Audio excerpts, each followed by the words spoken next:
Salut tout le monde, aujourd'hui nouvelle vidéo, on va découvrir ensemble les premiers reveals qui concernent la prochaine extension de Magic l'Assemblée, c'est-à-dire le Universes Beyond Final Fantasy Magic. Faut savoir que moi j'ai grandi avec la licence Final Fantasy, c'est une saga de jeux que je porte vraiment dans mon cœur. J'ai notamment grandi avec les épisodes PS1 et PS2, donc 7, 8, 9, 10 et 12. Ça va toucher à deux trucs qui font ma culture, hein, c'est-à-dire Magic l'Assemblée et Final Fantasy. Et c'est pas parce qu'on met deux bons ingrédients ensemble qui sont bons séparément que forcément la recette que ça va donner va être mangeable. Après, je fais quand même relativement confiance aux équipes de Square Enix et de Wizards pour faire quelque chose d'à peu près correct, hein. Ils ont réussi à le faire pour Seigneur des Anneaux, donc il n'y a pas de raison que ça foire pour Final Fantasy. À savoir que la première grosse vague de reveals a été faite ce week-end. Moi, ce week-end, j'étais en festival, donc là, je suis revenu hier. J'ai évité de trop me spoil. Alors forcément, un petit peu sur Facebook et sur Instagram, j'ai vu passer 2-3 choses, mais j'ai volontairement évité de scroller les réseaux depuis ce week-end pour pas tomber sur des cartes, parce que le but, au fait, de cette vidéo, ça va être un peu de faire des calls. C'est-à-dire que vu que j'ai pas, à part quelques-unes évidemment, vu que j'ai pas vu les cartes qui ont été révélées, mais on m'a dit quand même que beaucoup de personnages principaux de la saga, en tout cas les personnages les plus appréciés, avaient été mis sous forme de cartes Magic. Je me suis dit qu'on pouvait se prendre tous ces persos un par un. En tout cas, j'ai fait une petite sélection de persos que moi j'apprécie et qui proviennent des Final Fantasy que j'aime le plus. Pour faire des calls. Alors je sais pas s'ils ont été révélés, ça on le verra quasi en direct au moment où je tourne la vidéo, et quand bien même s'ils apparaissent pas, ça fera des calls pour les prochains reveals, et on verra si j'avais raison ou pas. Alors ce sera des calls surtout au niveau des couleurs, je pense pas non plus pouvoir deviner les effets exacts de chaque carte, mais ça peut être marrant de voir selon ce que je connais du lore des main characters de Final Fantasy, quelles couleurs, selon moi, peuvent coller à ces persos. Alors j'en profite évidemment pour vous inciter à commenter, à donner votre avis, ça m'intéresse énormément pour le coup, parce que c'est quelque chose de grand, hein, ce que nous propose là Square Enix et Wizards pour le coup. Et j'en profite aussi pour vous dire que maintenant vous pouvez devenir membre de la chaîne. Je vois que vous êtes 2 pour l'instant, donc c'est très gentil. Et évidemment, vous aurez accès à du contenu exclusif assez régulièrement, comme je l'ai fait la semaine dernière. Donc si vous souhaitez soutenir mon travail et voir des vidéos de plus en plus régulières sur cette chaîne, n'hésitez pas à vous inscrire en tant que membre. Ça va automatiquement me motiver à m'investir encore plus dans cette chaîne. Merci à vous évidemment, et vous aurez accès à du contenu bonus. Et on va commencer avec Cloud de Final Fantasy VII. Donc il y a déjà un Cloud qui a été révélé, il me semble qu'il fait partie d'un pack précon, donc un pack de démarrage précon. Il me semble d'ailleurs qu'il était Boros, hein, ce qui colle plutôt bien à Clive parce que c'est un membre du soldat. Donc c'est quelqu'un qui a obéi aux ordres et qui est plutôt dans une forme de droiture. Quelqu'un qui manie également extrêmement bien l'épée, donc la couleur blanche lui correspond tout à fait. Et donc oui, aussi le côté rouge, hein, le côté Boros, car ça reste quand même un rebelle. Faut savoir qu'il finalement il se rebelle, et puis quand il intègre Avalanche, c'est quand même des éco-terroristes qui vont tout faire péter pour que la nature reprenne ses droits. Donc je trouve que Boros, ça lui va bien. Alors j'imagine qu'il y a eu d'autres Clouds qui ont été révélés, parce que à l'instar du Seigneur des Anneaux, je pense que les personnages importants de la saga n'auront pas qu'une seule carte. Puis en plus de ça, le Cloud, si on le trouve uniquement dans dans un pack préconstruit, c'est un peu dommage. Donc moi, Boros, je trouve que ça lui colle bien. Je pense pas qu'il y ait eu d'autres couleurs sur du Cloud. Donc en fait, je vais juste aller sur Skyfall, taper Cloud, et on va voir ce qui sort. Forcément, on va avoir le mot nuage. Voilà. Ah mais oui, alors il y a eu le Cloud aussi, oui, Cloud Naya, et oui, ça correspond bien, parce que là on a le Boros plus le vert, et sachant que avec Avalanche, ils sont quand même là pour que Gaïa, pour que la rivière de la vie reprenne ses droits. Bon, la tricolorité Naya lui va très bien. Donc en fait, il y a déjà eu 2 Clouds, mais ils font partie, donc lui par contre, il fait partie d'un préco Commander. Et là, je le vois, et donc là, je le découvre pour le coup en même temps que vous. On a un mono blanc, donc en fait, c'est pas mal. On a un peu l'évolution de Cloud à travers 3 cartes différentes. Qu'est-ce que je pense de l'illustration? On va regarder toutes les illustrations. Ok, donc il coûte 2 blancs. Déjà pour commencer, on en avait déjà vu, hein, on avait déjà vu avant les reveals de ce week-end, ce type de traitement. Je suis pas super fan, ça rappelle les cartes portraits de Commander Master. Bon, alors oui, de toute façon, j'imagine que Square Enix a eu son mot à dire concernant le traitement de ses personnages. C'est vrai que là, on a le personnage qui est bien mis en avant, dans une illustration très époque FF7. Mais c'est vrai que le fond, je trouve ça un peu dommage. D'autant plus que on voit le chiffre du Final Fantasy auquel appartient le personnage. Enfin, on le voit pas forcément d'ailleurs, parce qu'il est dans le fond, et du coup, ça rend l'image un peu brouillonne. C'est con parce que le dessin est chouette. Ça rappelle vraiment les illustrations qu'on avait à l'époque, à la fois dans les magazines ou dans les livrets de jeux, ou dans ce genre de choses. Bon, on va voir ce que ça donne une fois entre les mains, et pourquoi pas en foil. Et là, forcément, la version plus classique qu'on pourra, j'imagine, drop dans les boosters, qui encore une fois fait pas très Magic. Là, on est plus effectivement sur l'illustration très Jap, quasi manga. C'est sympa. Cela dit, c'est sympa. En plus, avec les effets de lumière et tout, avec le foil, ça doit être assez cool. Et on va enfin lire ce que fait la carte. Quand il arrive sur le champ de bataille, on va chercher une carte d'équipement, on la révèle et on la met dans notre main. Donc il va tutoriser un équipement, ce qui est pas dégueu. Et tant qu'il est équipé, si une ability de Cloud ou d'un équipement qui est attaché à lui devrait trigger, donc se déclencher, elle va se déclencher une deuxième fois. Ok, donc effectivement, ça peut faire un très bon commandant équipement. Donc moi, je pense à tous ces équipements en fait qui vont créer des trésors ou qui vont nous permettre d'aller chercher un terrain dans la bibliothèque à partir du moment où ils connectent. Du coup, on va doubler ce genre d'effet, ce qui est très cool. Il y a aussi un équipement qui permet de faire une copie de la créature auquel est attaché l'équipement. Donc ouais, il y a des choses marrantes à faire. Globalement, les Cloud, je les trouve vraiment chouettes. Donc sachant que c'est un personnage quand même très apprécié de la licence Final Fantasy, c'est normal qu'ils en aient fait quelque chose de cool et de jouable surtout. Et on va passer à Sephiroth, donc l'antagoniste de Cloud, évidemment un des plus grands méchants de la saga Final Fantasy, si ce n'est un des plus grands méchants de l'histoire du jeu vidéo, ne serait-ce qu'avec son thème principal composé par Nobuo Uematsu, qui est mémorable. La première fois qu'on entend ce thème à la fin du CD3, je pense que ça en a marqué plus d'un. Et puis bon, grosse classe, gros beau gosse, pour moi Sephiroth, à l'instar de Cloud, il a commencé comme membre du soldat, donc voilà, la droiture et la maîtrise des arts du combat au service finalement des puissants. Donc c'est ce qui a un peu la couleur blanche à Magic, donc j'imagine qu'il y a du blanc, et puis à un moment donné, doit y avoir aussi du noir, parce que il sombre du mauvais côté de la force. Voilà, son ego prend le dessus, et au final, Sephiroth devient le grand méchant de l'histoire. Alors, est-ce que des Sephiroth, il y en a plusieurs? Alors, oui, il y en a forcément plusieurs, parce qu'il y en a un déjà, en fait, qui est dans le deck précon pour débuter, donc c'est un dual deck, donc on a d'un côté Cloud et d'un côté Sephiroth. Le Sephiroth qui est déjà blanc-noir, si je dis pas de bêtises. J'ai un doute. Blanc-bleu, non, je crois qu'il est Dimir, j'ai un doute. Mais pour moi, Sephiroth, à mon avis, il en existe une version Orzhov. Donc je colle le Orzhov blanc-noir, parce que pareil, ça correspond... Si on a plusieurs cartes d'un même personnage, j'imagine que ça raconte une histoire, que ça raconte une évolution du personnage, comme il y a eu dans le Seigneur des Anneaux et comme on l'a vu pour le Cloud. Donc moi, je colle un... Je me rappelle plus du pack précon à quoi il ressemble, le Sephiroth. Je crois que c'est un Dimir. Mais s'il y a un autre reveal Sephiroth, je pense qu'il est Orzhov. Ouf. Ah oui, d'accord, j'y étais pas du tout. Alors attendez. Ah oui. Alors attendez, il y a des trucs là. Il se passe des choses. Déjà, on a un nouveau skin Atraxa. Et ça, c'est quand même la classe, hein. Un skin Atraxa dessiné par Tetsuyo Nomura. Donc un des plus grands DA de la saga Final Fantasy. Ça c'est cool, on a vraiment un dessin tradi Final Fantasy, ça en foil avec un traitement spécial, j'ai hâte de voir ce que ça donne. Donc ça c'est juste un skin de Atraxa, donc Atraxa, Grand Unifier on connaît déjà.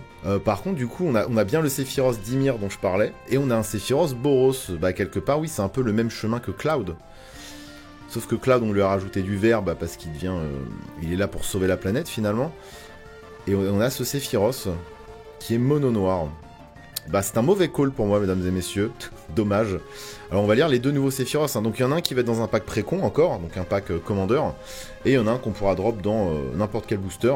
Donc, on va regarder le Boros. L'Illus est chouette. J'ai l'impression qu'on va avoir souvent à la fois une Illus un peu moderne, Magic actuelle, j'ai envie de dire, et une Illus qui rappelle plus des trucs un peu typé manga. En tout cas, très typé Jap. C'est le sentiment que ça me donne pour l'instant. Moi, ça me dérange pas tant que ça. Je trouve qu'il a la classe là-dessus. En tout cas, quand il attaque, on va pouvoir mettre un cell counter sur une créature ciblée. Et jusqu'à la fin du tour, toutes les créatures modifiées que l'on contrôle ont une base de 7-5. Donc les créatures modifiées, c'est les créatures sur lesquelles on a équipé un équipement ou à laquelle on a attaché une aura. Il va avoir une capacité qui coûte 3 génériques. On peut sacrifier une créature modifiée et retourner Et retourner Sephiroth depuis le cimetière sur le champ de bataille engagé. Ok. Donc il est récursif, ce qui est pas mauvais. Hein. 7-5, c'est un très gros body. Non, c'est cool. Non, franchement, c'est plutôt balèze. À partir du moment où il arrive, c'est-à-dire que si on a rempli le board de petites créatures avec des petits auras ou des petits équipements, et qu'on a déjà une petite armée, à partir du moment où Sephiroth arrive, où il va attaquer, hein, surtout, ça peut déjà faire très mal. Et le Sephiroth mono noir qui a vraiment la classe pour le coup, j'aime vraiment le fait qu'on ait sa lame qui arrive jusqu'au premier plan comme ça. Pour 3, c'est une 3-3, ok. Quand il arrive sur le champ de bataille ou qu'il attaque, on va pouvoir sacrifier une autre créature. Si on fait ainsi, on pioche une carte. Une 3-3 qui va faire piocher, en plus j'imagine qu'il va rentrer dans une espèce de shell aristo. Quand une autre créature meurt, voilà, on y est.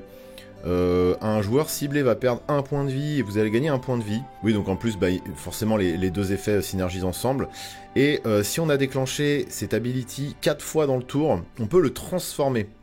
Donc effectivement, dans un deck Aristo, ça va être très facile de sacrifier, de faire mourir. En plus, c'est Another Creature. Donc c'est même pas forcément de notre côté du champ de bataille. Il est très costaud, hein. Enfin, en tout cas, il va être facile à transformer. Bon, la face est déjà chouette, hein, mais en plus il est facile à transformer. Et de l'autre côté, donc on a une 5-5 vol. L'art est très cool. Franchement, pour l'instant, je suis content. En tout cas, Sephiroth Cloud, c'est cool, hein, pour l'instant. Quand cette créature se transforme en Sephiroth One Winged Angel...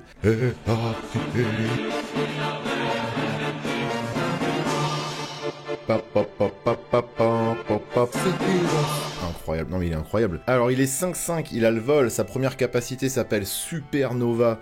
Bah forcément on va avoir les mêmes noms que les attaques dans Final Fantasy, ça fait plaisir. Donc quand il se transforme en Sephiroth One Winged Angel, on récupère un emblème. Donc rappelle que les emblèmes, en fait c'est des permanents avec lesquels on ne peut pas interagir.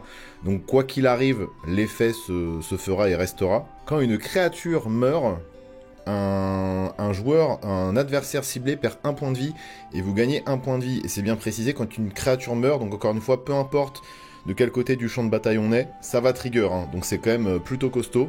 J'ai très hâte de rentrer ça dans mon petit Shatterfang où il va pouvoir très vite se retourner. Et du coup, ma stratégie Aristo va fonctionner, va rouler encore plus, j'ai envie de dire. Et quand il attaque, on va pouvoir sacrifier autant de créatures qu'on veut. Et si on fait ça, et ben on pioche autant de cartes. Alors oui, ça va être un staple dans Grande Dent. Je pense que Shatterfang va se régaler d'être aux côtés de Sephiroth. Non mais ça n'a aucun sens, un écureuil qui devient pote avec Sephiroth. Alors cela dit, c'est vrai qu'en termes de...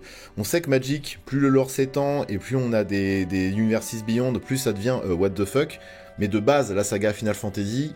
d'elle-même, elle est très Arby, quoi. Je veux dire, dans le même monde, on peut avoir Sephiroth, des Mog, des Chocobos, Rouge 13. Final Fantasy, ça a toujours, à part le 16, pour le coup, il y a toujours eu des côtés très goofy, hein. Donc moi, je trouve que les deux licences matchent bien ensemble. Et j'ai hâte de voir ce que ça donne sur le champ de bataille. Bah écoutez, moi, je suis très satisfait de ce Sephiroth. En plus, il y a des skins, et bon, on va découvrir les skins ensemble.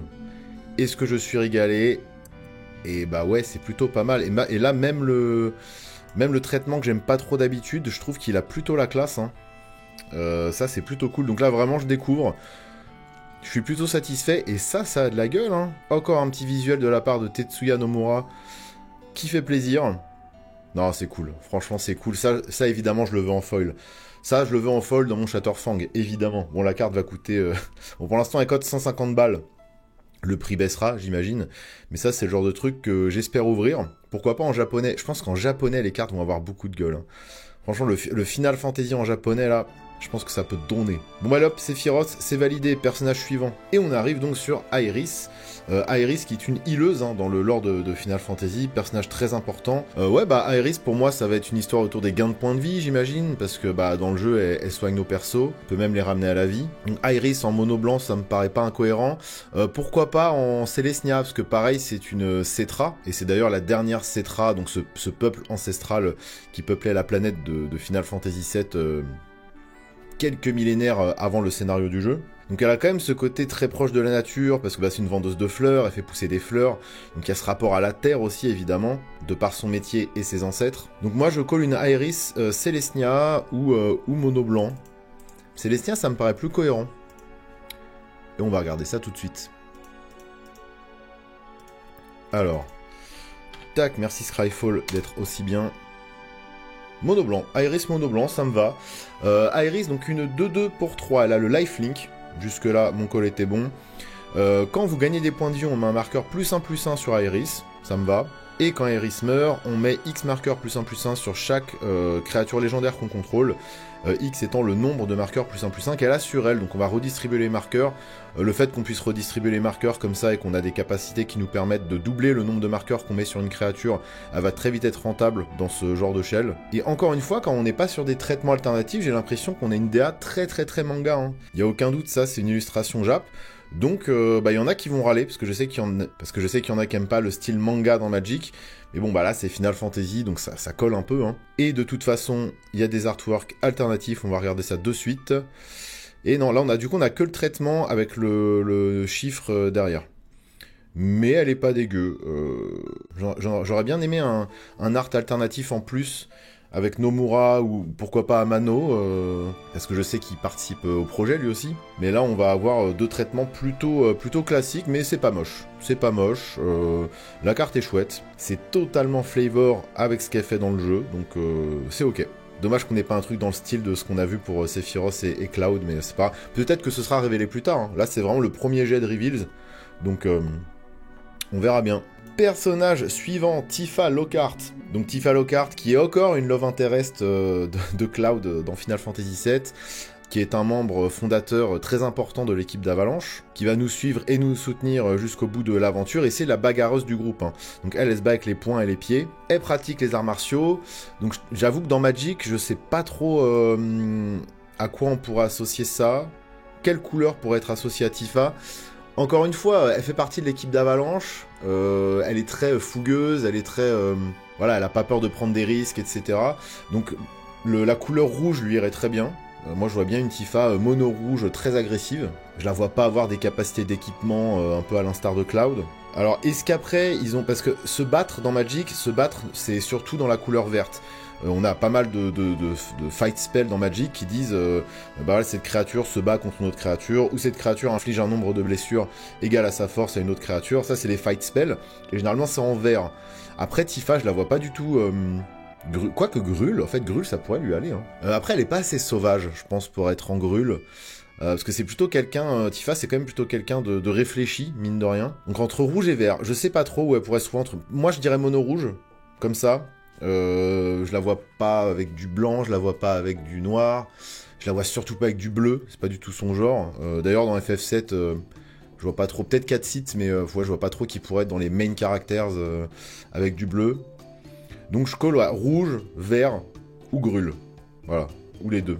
Et donc on va regarder ça de suite. Alors sachez que je suis hyper saucé de faire ce format, c'est vraiment trop cool de découvrir les persos un par un comme ça. À chaque fois c'est la surprise, en vrai genre là je vous avoue que je passe un super bon moment.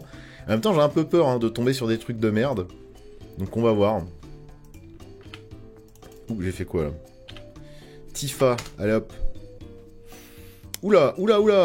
Ok. Ouais, il y en a combien là des Tifa? Attendez. Tifa Lockhart, Tifa Martial Artist. Ok, donc il y a 2 Tifa déjà. Alors il y a une Tifa mono vert. Donc j'ai eu le nez un petit peu sur le côté fight. Pourtant, elle est landfall, donc rien à voir. Ok. Et on a une Tifa Naya. Bah, rouge-vert, je l'avais. Hein. Alors, le blanc, ouais, pourquoi pas. Je vois pas trop. Elle a rien de... Ah, peut-être pour le côté monk. Elle a été entraînée, justement, par des sages.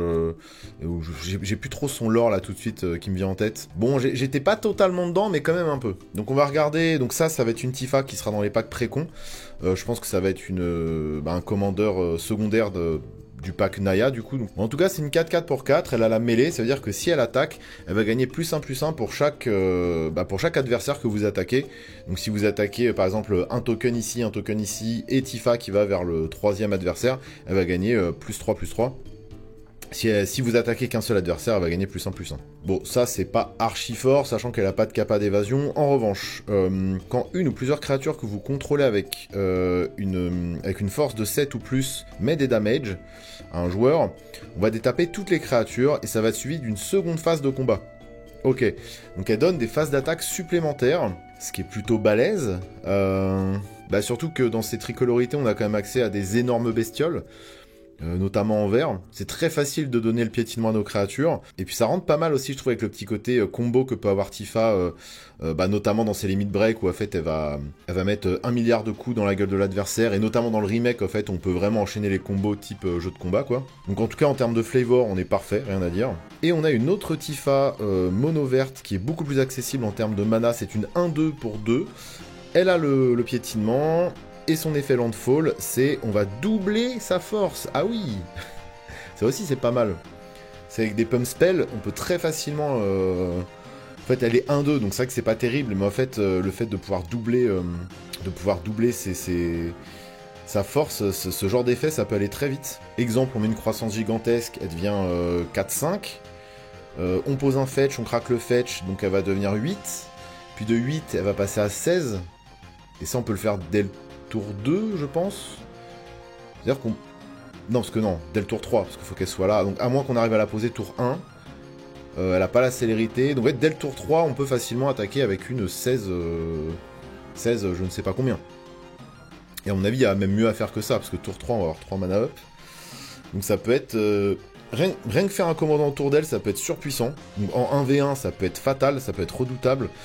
En multi, bah ouais, il suffit de la builder en mode Voltron et ça peut faire très très mal. Hein. Les Tifa sont costauds. Et j'avais call quasiment, j'avais presque réussi à call ces couleurs, donc je suis content. Les Illus, sympa. Les Illus sont sympas. J'ai pas grand chose à dire, mis à part que, bah ouais, encore une fois, on est sur quelque chose de très Jap, mais c'est plutôt ok. Hein, j'espère voir par la suite des trucs un peu plus arty, un peu plus où les équipes ont pris un peu plus de risques en termes de DA, mais pour l'instant c'est ok. J'avoue que ce traitement-là, je suis vraiment pas fan. Si j'ouvre ça, je suis un peu deg. Hein, je préfère ouvrir littéralement les Extended Arts. Bon, ça repartira. Si j'en ouvre, ce sera pour MKM. Après, à voir en Jap. Je suis sûr qu'en Jap, tout de suite, c'est une autre gueule. Il y a de fortes chances que si je collectionne du Final Fantasy, ce sera avec les textes en japonais. Allez, personnage suivant, Barrett Wallace. Let's go. Ce bon vieux Barrett. Donc Barrett, il doit avoir la portée déjà. Avoir la portée, c'est quand même plutôt une capacité qu'on a dans le vert.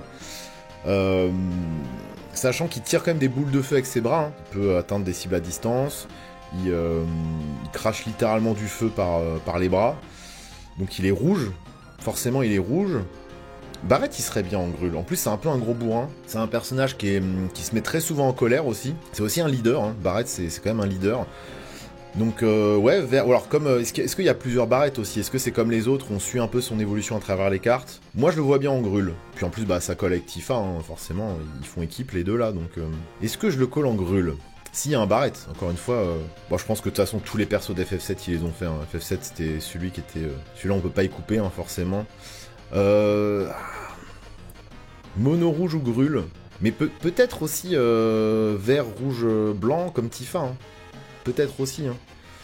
Mais je vais rester sur le grul, je pense. Grul ou mono rouge. Parce que noir non, bleu non plus, ça colle pas du tout. Allez, on va regarder.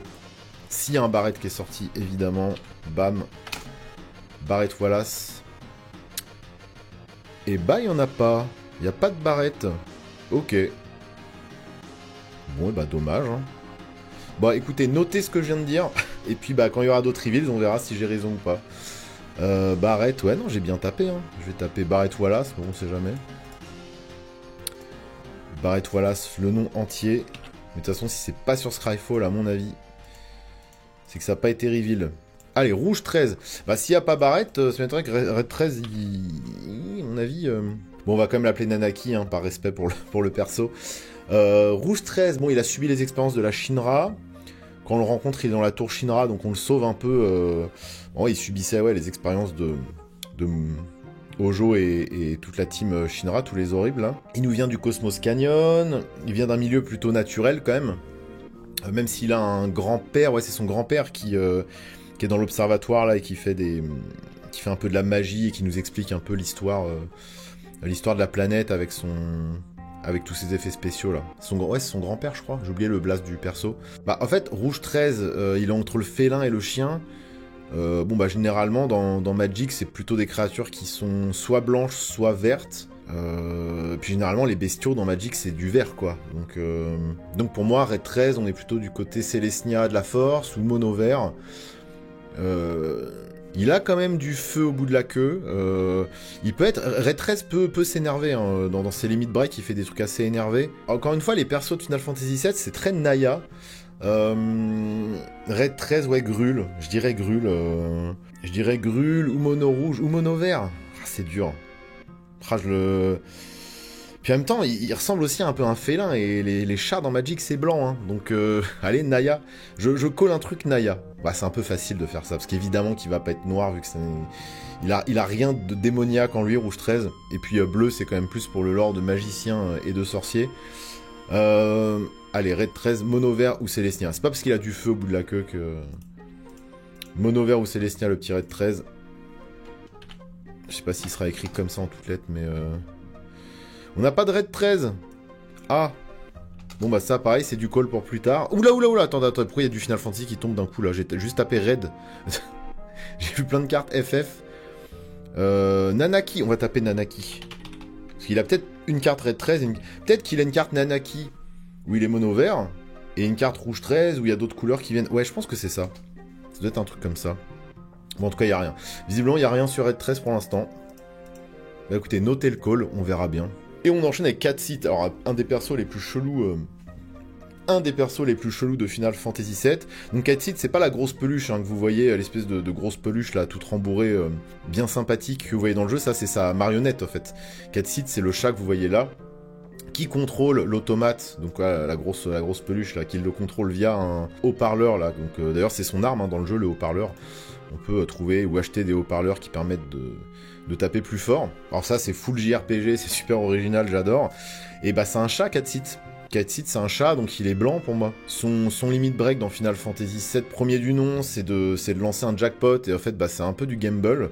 Donc c'est un peu rouge aussi, le côté gamble. Donc pour moi, on va être sur du blanc ou du boros. Mais je dirais blanc, si on a un Catseed qui existe. Hein.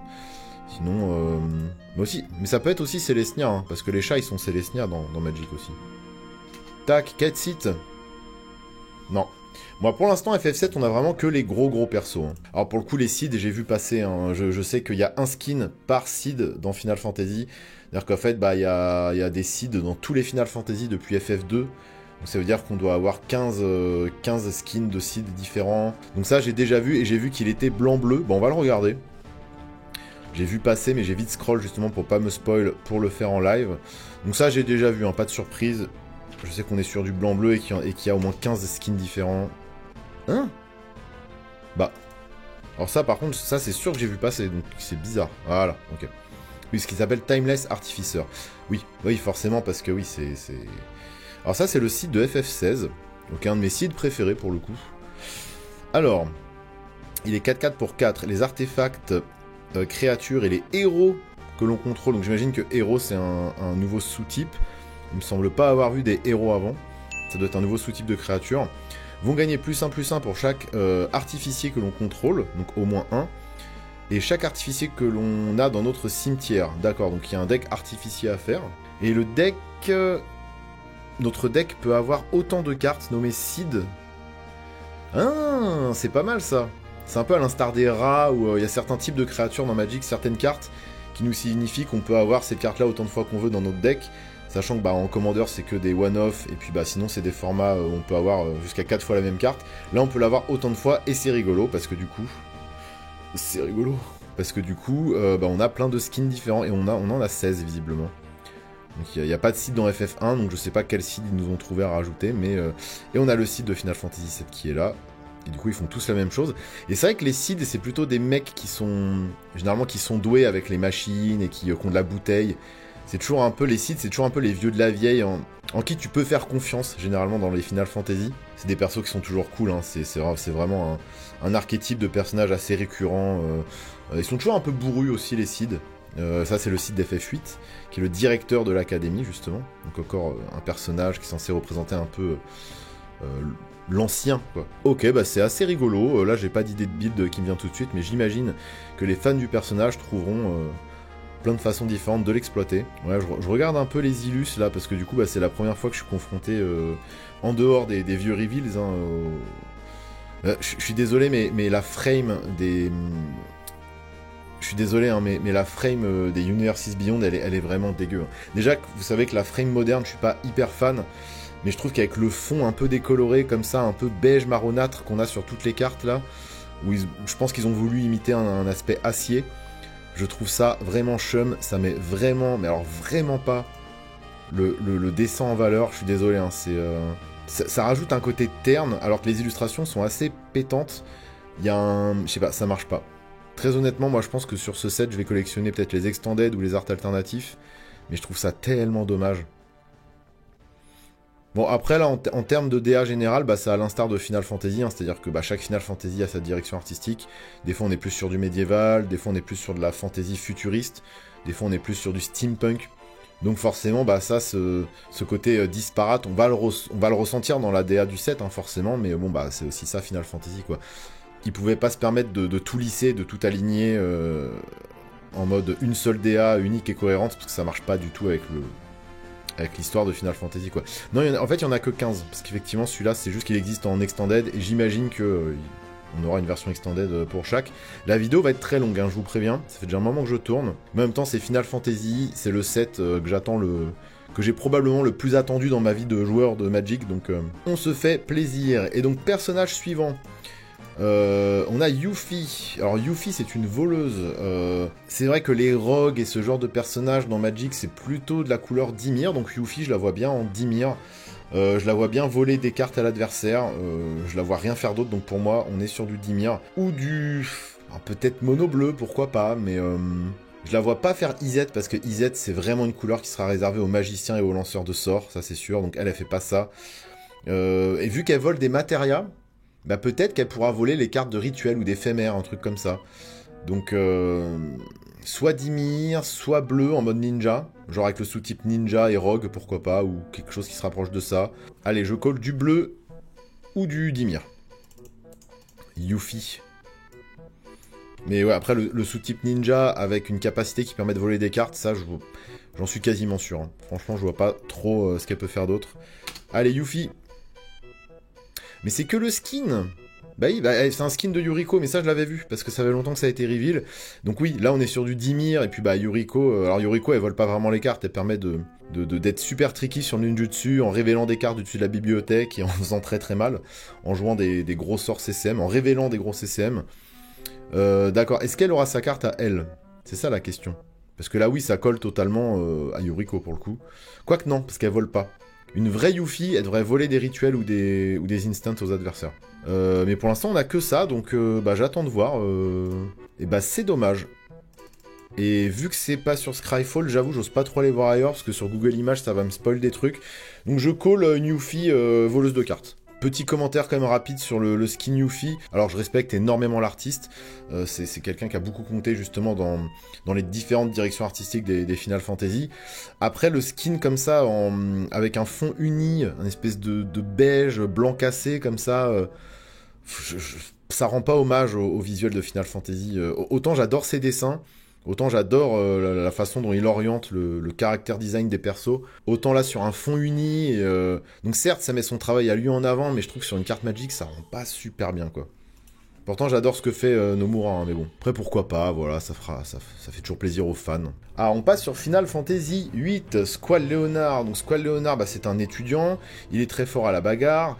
Dans Final Fantasy VIII, les étudiants, ils font, enfin les personnages font la bagarre, mais ils sont aussi tous forts en magie, hein, ils peuvent tous invoquer, ils peuvent tous faire de la magie. Donc ça va être compliqué de situer exactement. Après, lui est quand même très dark, hein. C'est un des plus gros Dark Satsuke de la saga, même si généralement les personnages principaux mâles de Final Fantasy, c'est souvent des Dark Satsuke, en tout cas ceux qu'on contrôle dans le jeu. Je vous avoue que Final Fantasy VIII, il fait partie de ceux... en tout cas, quand je l'ai refait, où j'ai vraiment du mal à aller au bout, parce que je trouve qu'à partir du milieu du CD2, le jeu devient un peu chiantos, et j'ai du mal à me souvenir de la fin du scénario, en vrai. Je sais qu'il y a toute l'histoire autour de l'orphelinat, etc. Mais en fait, la fin d'FF8, que je trouve hyper dure en plus, parce que les mobs se scale sur ton évolution à toi, donc en fait, tu penses farmer, mais en fait, tout ce que tu fais, c'est augmenter le niveau des mobs et des boss, donc c'est insupportable.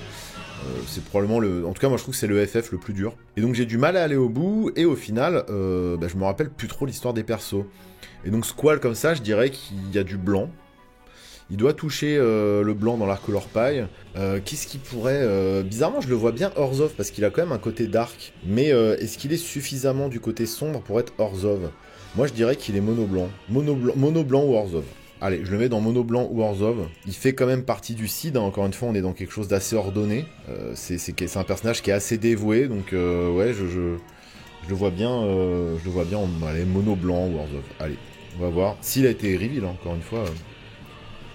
Allez, on va avoir plein de trucs avec le mot Squall, forcément, dans Magic. Ah, Squall, Seed Mercenary. Ok, il est Orzhov. Très bien, très bien. J'étais pas sûr. Hein. J'étais pas sûr, mais je l'ai bien senti. Alors, qu'est-ce qu'il fait? Il coûte 4, c'est une 3-4. Quand une créature que l'on contrôle attaque seule, il va gagner le double strike jusqu'à la fin du tour. Quand une créature attaque seule, elle va gagner le double strike jusqu'à la fin du tour. Ça correspond un peu à son limit break, je pense. Et quand il met des dégâts à un joueur, on peut retourner sur le champ de bataille, donc du cimetière sur le champ de bataille, une carte qui a 3 de CCM ou moins. Une carte, hein, donc il ramène à peu près ce qu'il veut. Ben, c'est pas mal du tout ça. Donc forcément avec ce que je lis là, ça peut être sympa de le faire en Voltron. Donc essayer de voir comment remplir son cimetière, ramener des équipements du cimetière sur le champ de bataille. Pourquoi pas des auras, sachant qu'il touche au blanc. Si on a accès aux auras, c'est quand même cool. Mais on va surtout voir s'il a des skins alternatifs et je pense qu'on aura, voilà, on aura uniquement le skin avec le fond uni. Encore une fois, c'est pas dégueu, voilà. Le perso est bien mis en avant, mais bon, je trouve ça vraiment dommage, le fond comme ça. J'avais déjà pas trop apprécié, même si je trouvais ça rigolo sur certaines créatures.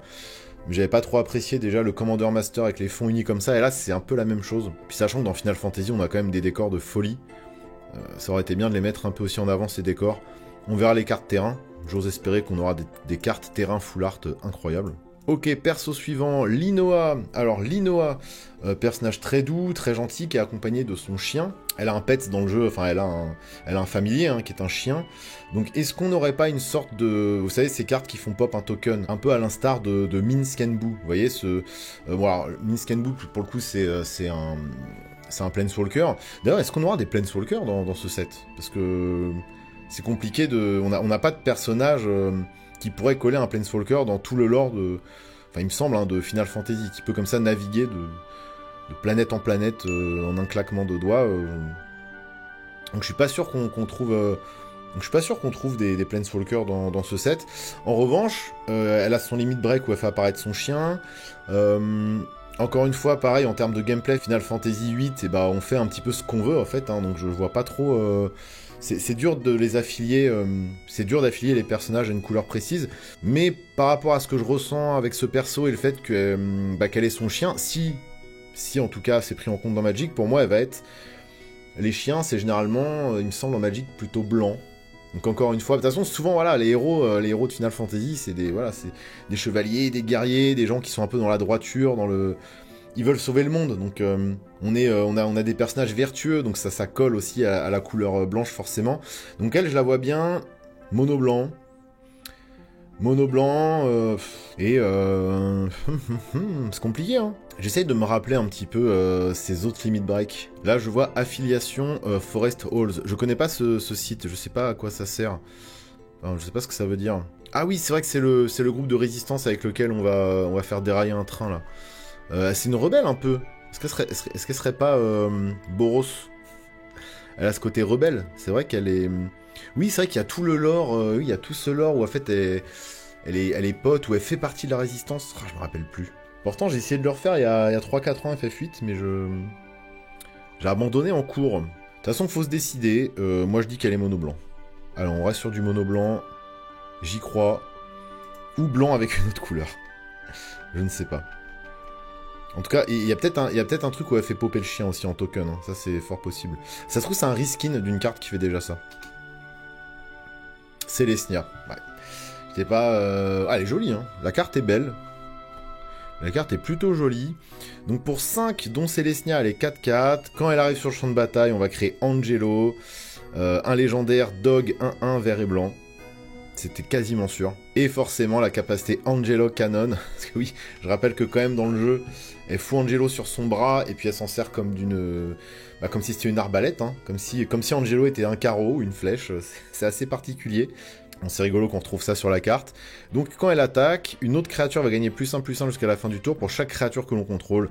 Donc c'est pour un Shell Selesnya token. Ça rentrera très bien. Et en plus, elle va synergiser elle-même avec son Angelo.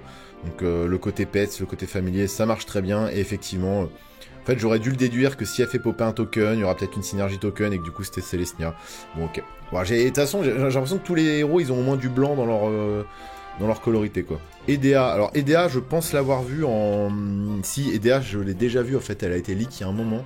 Elle est mono vert, elle est mono bleu. C'est une sorcière, donc mono bleu, mais elle aurait pu être... Voyons voir Edea ce que ça donne. Alors Edea, il me semble que c'est une buy a box ou une carte promo qu'on peut avoir je sais plus où. On va voir ça tout de suite. Edea, je l'ai vu passer Edea avant même les premiers reveals, donc... Donc quand même, Edea. Pourquoi Edea? Ah, parce qu'il croit que je veux dire Dead. Ah mais des cartes magiques avec Dead dedans, il y en a 500. Il n'y a pas Edea en plus, alors qu'Edea, je l'ai vu. Ah, c'était peut-être un skin. Regardez, bam, elle est là. Que en japonais. Alors le visuel est très très chouette, hein, très très fidèle à ce que représente le personnage dans le jeu. C'est un skin. Regardez, on voit ici le vrai nom de la carte. Alors c'est du japonais, désolé, je vais pas vous le lire. Ça doit être un contresort, hein. À mon avis, c'est quasiment sûr que c'est un contresort, ça doit être Force of Will ou... Non, c'est pas Force of Will, pardon, c'est Force of Negation. Ça se voit que c'est un contresort pour 3, tous les Force of Negation ont à peu près ce genre de visuel avec une boule d'énergie qui protège d'un sort. Et d'ailleurs là c'est peut-être même le tir de Irvine duquel elle se protège, peut-être. Ah, Jidan, on passe sur FF9, le petit Jidan. Petit grand voleur, en tout cas un de mes personnages préférés. Savoir que FF9 est l'un de mes FF préférés, voire peut-être mon préféré, je ne sais pas. Entre le 7 et le 8, entre le 7 et le 9, j'ai du mal à... Bon, le 7 forcément est beaucoup plus iconique, mais je trouve que le 9 est extrêmement sous-coté. C'est le seul qui a une DA aussi particulière, c'est le seul Final Fantasy moderne d'ailleurs, enfin moderne 3D, qui nous ramène justement à un truc vraiment médiéval, à un truc vraiment magique. On a l'impression d'être dans un vrai conte de fées. Pour le coup, le côté magie est très présent, même si j'aime bien aussi parfois le côté fantasy futuriste que peut proposer Final Fantasy. Je trouve qu'il y a vraiment un côté même hyper théâtral, hyper FF9. Si vous l'avez pas fait, faites-le. Alors oui, on est loin de ces personnages beaux gosses, Dark Satsuke, très Final Fantasy. Il est vraiment à part dans la saga. D'ailleurs, les vrais fans de la saga attendent un jour un potentiel remake de Final Fantasy. Donc là, on a affaire à Jidan, qui s'appelait Zidane. Mais vous vous doutez bien qu'en France, Zidane, c'était affilié... c'était trop affilié à un sportif, un joueur de tennis, je crois. Donc chez nous, il a été renommé Jidan. Et Jidan, alors le truc, c'est que c'est un bout en train... C'est un galuron, c'est un rebelle, c'est aussi un voleur. Alors généralement les voleurs dans Magic ils sont plutôt, il me semble, Dimir quand même. Donc est-ce qu'il est Dimir? Et en même temps Jidan il peut être carrément mono rouge. Parce que Jidan c'est le bout en train, c'est celui qui a pas peur, c'est un rebelle. Donc en termes d'esprit, il est quand même plutôt rouge. Mais en termes de capacité et de ce qu'il fait, parce que c'est lui qui vole les objets aux adversaires dans le gameplay, il est quand même Dimir. Hein. Et là Jidan... Je suis désolé, c'est obligatoire. S'ils ont pas mis Jidan, je ne sais pas quoi faire. Alors, peut-être qu'il y est pas encore, peut-être qu'il sera révélé plus tard, je ne sais pas. Mais c'est quand même un main caractère très très main. Donc on va regarder Jidan s'il a été reveal. Hein. Ouais, je le vois bien Rogue, ou un truc comme ça, ou mono rouge. Qu'est-ce que c'est que cette horreur? C'est un skin pour Ragavan. Ok. Mais ça colle parce que c'est un singe. Alors il vient d'une autre planète où effectivement sur cette planète on a des queues de singes. Et puis c'est vrai que ces movesets à Jidan ça ressemble à un singe. Donc c'est assez accurate en vrai d'en faire un skin pour Ragavan. Alors j'aime bien les concept art, mais là c'est... Enfin là c'est un peu trop concept art, je suis désolé. Le truc griffonné dans le coin d'un cahier là. Puis encore avec le fond uni. Qu'est-ce qu'ils ont avec les fonds unis? Oh c'est décevant. Alors, si c'est la seule carte Jidan qu'on a, là, pour le coup, c'est ma première grosse déception. Alors, par contre, c'est vrai que le texte de règles de Ragavan colle parfaitement à Jidan, parce que pour le coup, il est singe et pirate. C'est exactement ce qu'est Jidan dans le jeu. C'est un pirate du ciel. Il a un skin et des movesets qui ressemblent à un singe, hein, évidemment.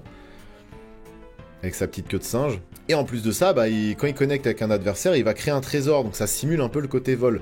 Bon, j'avoue, en fait, on avait déjà une carte Jidan, c'était Ragavan. Mais par contre, l'artwork, quoi, quelle déception.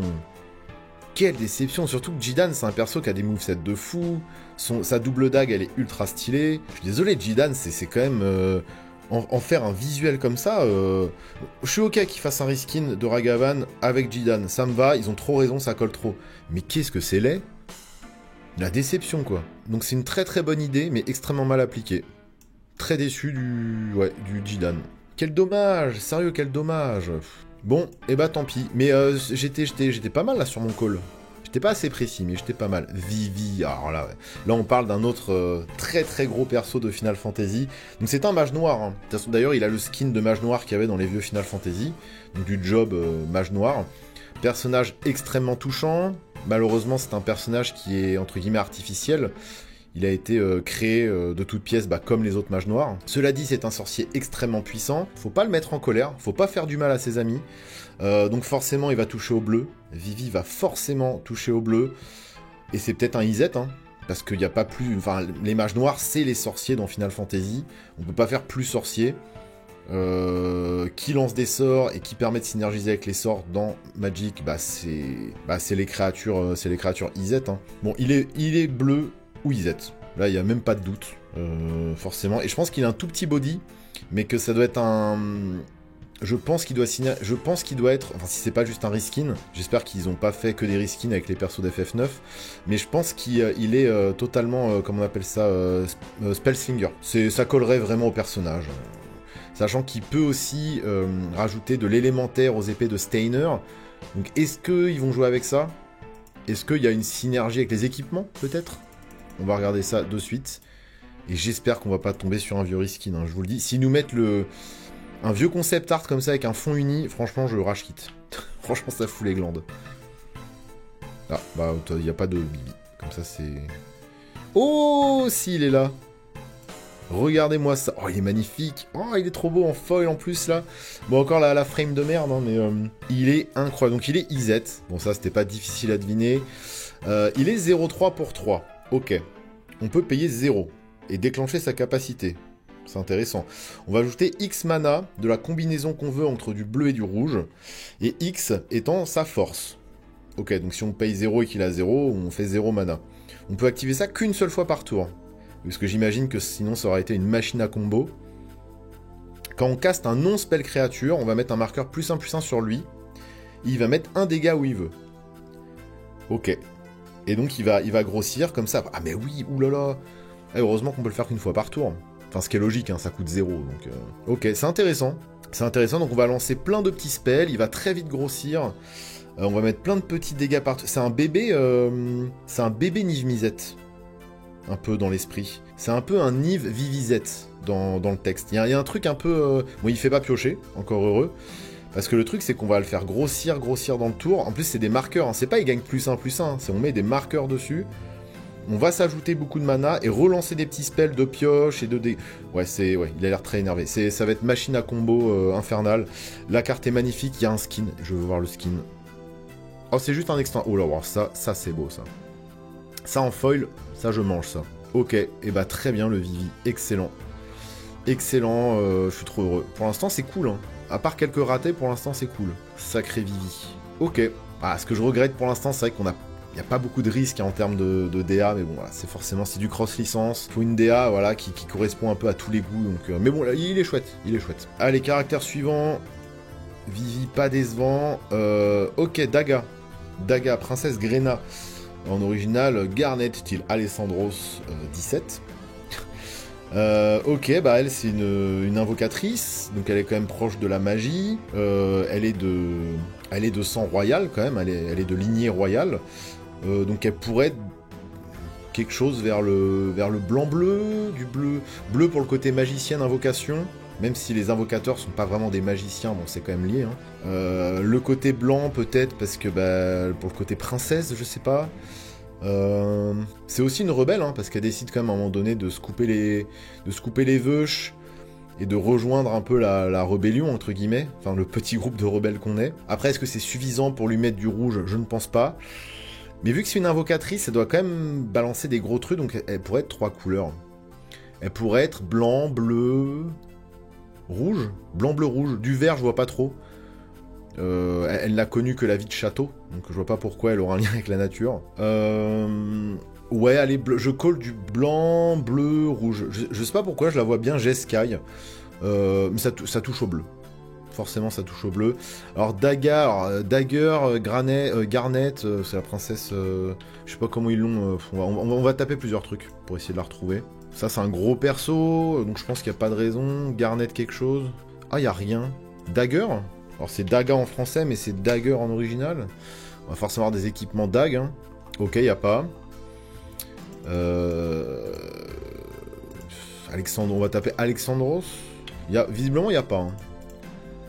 Encore une fois, notez mon call de couleur. On verra bien. Ok, bah il n'y a pas. De toute façon, ils peuvent pas mettre tous les persos. Hein. Ça se trouve, il n'y aura pas, et c'est comme ça. Et ça laissera de la place pour un futur Universes Beyond. On verra. Ah, Steiner, mono blanc. Ah, peut-être... Ah, mono blanc, peut-être du Boros, parce que quand même, faut pas trop le chauffer. Puis au final, bon, il comprend...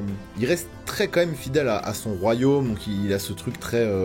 il est dans la droiture, dans le truc. Donc mono blanc, mais en même temps, à un moment donné, il s'énerve. Enfin, il est tout le temps de mauvaise humeur, mais c'est pas suffisant pour le mettre en rouge. Donc c'est mono blanc. C'est un gros mono blanc. Soit qu'il y a un truc qui a des capas d'équipement, soit qu'il y a des trucs de marqueurs. C'est du mono blanc aggro. Mono blanc aggro, je sais pas jusqu'à quel niveau, mais je vois... Enfin voilà quoi, c'est l'archétype du chevalier et du soldat. Je vois pas où il peut être à part ça. Aldebert, Steiner. On va prendre le Steiner là. On va prendre juste le prénom. Steiner, il est mono blanc, j'ai pas trop de doute là-dessus. Il coûte 2 blancs et 2 génériques. J'espère qu'il y est. Ok, il n'y a pas non plus, visiblement. Bon. Je vais prendre Aldebert. Aldebert. Tac. Adelbert. Mais il n'y a pas de Steiner. Ok. Bon, bah on verra bien. Hein. Kuja, un des grands méchants les plus appréciés. Qu'est-ce qu'il est stylé. Moi, avec Sephiroth, c'est peut-être mon méchant préféré de Final Fantasy. Je sais que j'aimais beaucoup Kefka, mais FF6, j'aurais du mal à juger, parce qu'FF6, j'y ai joué en VO quand j'avais 12 ans. Et j'étais allé à la fin du jeu. Et j'étais bloqué au dernier niveau. Et je sais que Kefka, voilà, je pourrais pas... Alors je pense que Kefka, il a plein de couleurs. Je pense, comme tous les grands méchants sorciers, je pense qu'il aura plein de couleurs. Et je pense que Kuja a plein de couleurs. Kuja, bien forcément du bleu dedans, parce que c'est un sorcier. Garland est au-dessus de lui. En termes de lore, d'ailleurs, il le contrôle, si je dis pas de bêtises. Quoi qu'à un moment donné, il s'émancipe. Après, on a le vrai boss de Final Fantasy IX qui est Darkness. Mais Kuja, bah, on affronte Kuja. Kuja ensuite qui se transforme. Kuja peut-être carte double face, à l'instar du Sephiroth de tout à l'heure. Et peut-être que tous les grands méchants sont double face. À un moment donné, le grand méchant entre en transe, machin, il se transforme. Et toujours avec un skin hyper impressionnant. Toujours avec un chara design sublime. Et Kuja fait partie vraiment des boss intéressants à ce niveau-là. Je dirais que Kuja, il est Grixis. Il a du noir, c'est sûr. Il est trop dark. Il a du bleu, parce que c'est un sorcier. Il y a du bleu, c'est sûr. Il y a du noir, c'est sûr. Et il y a une troisième couleur, et je le vois bien, Grixis. Comme dans Lord of the Rings, Sauron, il y avait un gros Sauron Grixis. Bah, Kuja, je le vois bien, Grixis. Ça collerait bien. Et j'espère qu'il a un skin de fou, hein, parce que, en termes de... Vous voyez, Kuja, c'est vraiment ce perso un peu androgyne, avec toujours des outfits. Kuja, il choisit très bien ses outfits, Kuja. Il a vraiment la coupe de cheveux Final Fantasy. Non, c'est vraiment un perso, je trouve, qui est magnifique. Il a... son chara design est extrêmement bien travaillé, je l'aime beaucoup. Donc j'ose espérer qu'il a une carte à la hauteur du flow, quoi. Ok, il est Rakdos. Ok, Rakdos, j'étais pas loin, j'avais dit Grixis. Il se retourne. Voilà, il se retourne, quoi, il est en transe. Je l'avais call. D'ailleurs, c'est bizarre que tous les persos de FF9 auraient pu avoir ce truc de transe, de se retourner, parce qu'il y a vraiment le mode normal et le mode transe. Là où dans les autres FF, à part le 16, quand tu passes en mode trans, bah c'est juste une attaque, quoi. Alors que là, c'est vrai que tu te transformes vraiment dans FF9. Donc, bah, on verra, peut-être qu'il y aura beaucoup de cartes qui se transforment, je ne sais pas. En tout cas, Kuja, il coûte 4, il est 3-4. À la fin du tour, on va créer une 0-1 Wizard. Une 0-1 Wizard qui dit, quand on caste un non-créature spell, ce token met 1 damage à chaque joueur, à chaque adversaire, pardon. Et si on contrôle 4 Wizards ou plus, on le transforme. Ça a l'air costaud, hein. Ça a l'air costaud. Déjà, il va arriver fin du tour, il va déjà faire un petit effet. On aura une petite 0-1. Ça peut aller très vite, hein. Tu joues ça avec plein de petits sorts. Il y a un côté Spellslinger, un peu en vrai. J'aime beaucoup le design, et en plus de ça, donc il se retourne. Et donc ça donne Trance Kuja Fate Defied. Incroyable, il est 4-6. Et il a son attaque Flame Star. Incroyable. Si un Wizard que l'on contrôle, sachant que lui est Wizard, hein, met des damages à un permanent ou à un joueur, il double les damages. Ouais, bah ça, tu joues avec plein de petits sorts de blast là. Ça peut être très très drôle. Ça peut être très très drôle. T'as tous tes petits sorciers là qui vont mettre un partout, plus bah tu doubles tes. Ouais, tu vas doubler tes damages quoi. Donc c'est. Ouais, c'est très rigolo. Ou alors en mode go wide avec plein de petits tokens, c'est rigolo aussi. Mais bon, c'est bien aussi de trigger les petits sorciers là. Donc j'aime beaucoup. J'aime beaucoup, quand il est magnifique, hein. Le visuel de Kuja en trance est vraiment cool. Le Kuja normal, ça fait très weeb. Alors j'aime bien qu'il y ait ces mages noirs derrière. Mais le visuel sort pas plus du lot que ça. Il est très très weeb, le visuel. Après Kuja de base, play au weeb. On va voir les skins. Ok. Donc on a le skin à la con que j'aime pas trop. Et un full frame. Un Extended Art. Bah moi c'est le Extended Art qui me plaît, surtout pour le dos. Voilà. Et encore une fois, c'est pas moche hein, avec le fond uni, mais c'est... Ouais. Moi c'est le côté fond uni qui me gêne. Mais c'est pas mal. Ok, alors j'aime beaucoup le design de la carte. Et le visuel, on va dire c'est ok tier. Voilà. Kuja, incroyable. Et j'étais pas loin. Il est Rakdos, j'étais pas loin. C'est vrai qu'il a pas de bleu, mais il aurait pu avoir du bleu aussi. Ok, Tidus. Bah, le Tidus, on l'a déjà vu, il est dans un précon. Alors est-ce qu'il y a eu d'autres Tidus ? Tidus, si je dis pas de bêtises, il est Abzan, je crois. Il est blanc, vert, blanc, vert, bleu, donc Bant, pas Abzan, pardon, je confonds souvent les deux. Donc il est Bant, et je sais plus trop ce qu'il fait, est-ce qu'il y en a eu d'autres. Bon, c'est un joueur de Blitzball, c'est une star du sport. C'est pas en termes de gameplay, Tidus, c'est pas un perso qui me parle plus que ça, alors que c'est le personnage principal quand même de FF10. Je sais même plus trop ce qu'il fait le Tidus du précon. On va regarder de suite. Sinon je vois pas trop Tidus, ouais, blanc, bleu Tidus. Sinon, bon, je dis vraiment au hasard. Bah il y en a pas eu d'autres. Je le trouve très beau. Alors encore une fois très weeb hein, le visuel, mais ça en foil c'est chouette. Avec le petit flair, le petit light flare là sur la carte et tout, très aquatique. C'est un jeu que je trouve. Bah FF10 est très aquatique, c'est pour ça que je l'aime bien. J'aime beaucoup l'ADA d'FF10. Et là je trouve que ce Tidus, déjà le Tidus classique qui est les pieds dans la flotte là avec son épée et visuel très lumineux, bah le visuel le plus connu de Tidus c'est bah, qui était la jaquette même tout simplement je crois. Et là visuellement ça ressemble pas trop mais on a ce côté frais, ce côté aquatique. Ce côté lumineux que j'adore dans FF10. Mais lui, vous le connaissiez déjà, il fait partie d'un précon. Voilà. Donc on va le skip assez rapidement. Yuna, et ben on est encore sur une invocatrice, donc on n'avait pas de carte Echo, on n'avait pas de carte Daga, et je pense que Yuna rentre. Bah si on avait pu voir ces cartes-là, je pense qu'on serait complètement dans ce genre de. Donc je sais plus ce que j'avais dit, on a dit qu'elle serait plutôt bleue, bleu, blanc, avec peut-être une autre couleur. Mais plutôt bleu, hein. Moi je la vois bien mono bleu Yuna. Ou alors avec beaucoup de couleurs. Et elle fait... Est-ce qu'on aurait une invocatrice qui fait pop des tokens? Genre un token... c'est Valfor, je crois, sa G-Force de base. Enfin, son invocation de base. Valfor, je crois que c'est qui s'appelle le perso, je sais plus. De toute façon, en anglais, c'est sûrement pas le même blaze. Ouais, elle va tuto, justement, comme on a dit, les sagas summon, ou...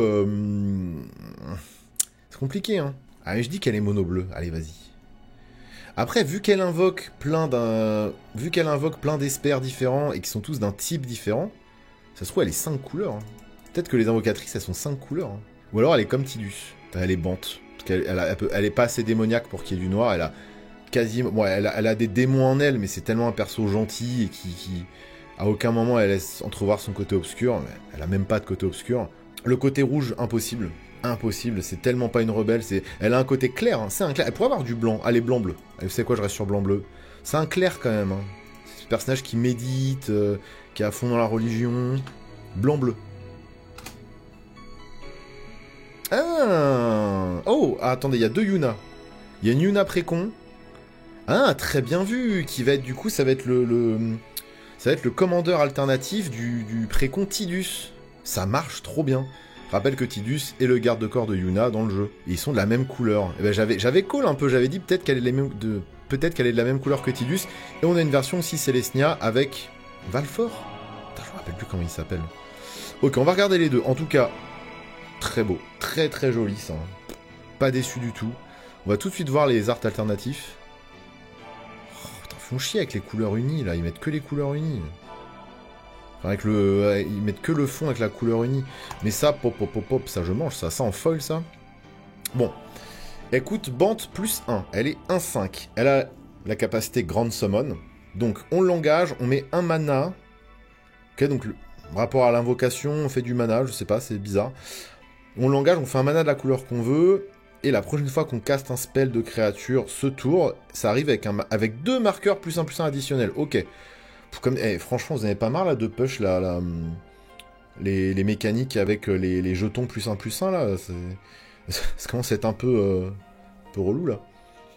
Elle est 1-5, je sais plus si je l'ai dit. Elle a vraiment une grosse résistance. Quand un autre permanent que l'on contrôle est mis dans le cimetière depuis le champ de bataille, s'il y avait un marqueur ou plus sur elle, on met autant de marqueurs plus 1 sur une créature ciblée. En tout cas, il y a beaucoup de synergie avec les marqueurs plus 1 pour l'instant. J'ai pas vu de nouvelles mécaniques précises. Je sais pas s'il y aura des nouvelles mécaniques, mais là pour l'instant j'ai pas vu de. Bah si, on a vu les sagas créatures.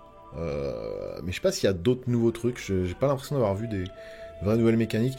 Oui, bon bah voilà. Moi j'avoue, j'ai pas de deck qui synergise avec les marqueurs plus 1. Je trouve qu'il y a trop de decks comme ça en circulation, c'est devenu méga fort, surtout depuis Bourg-de-Fleur, là il y a quand même eu...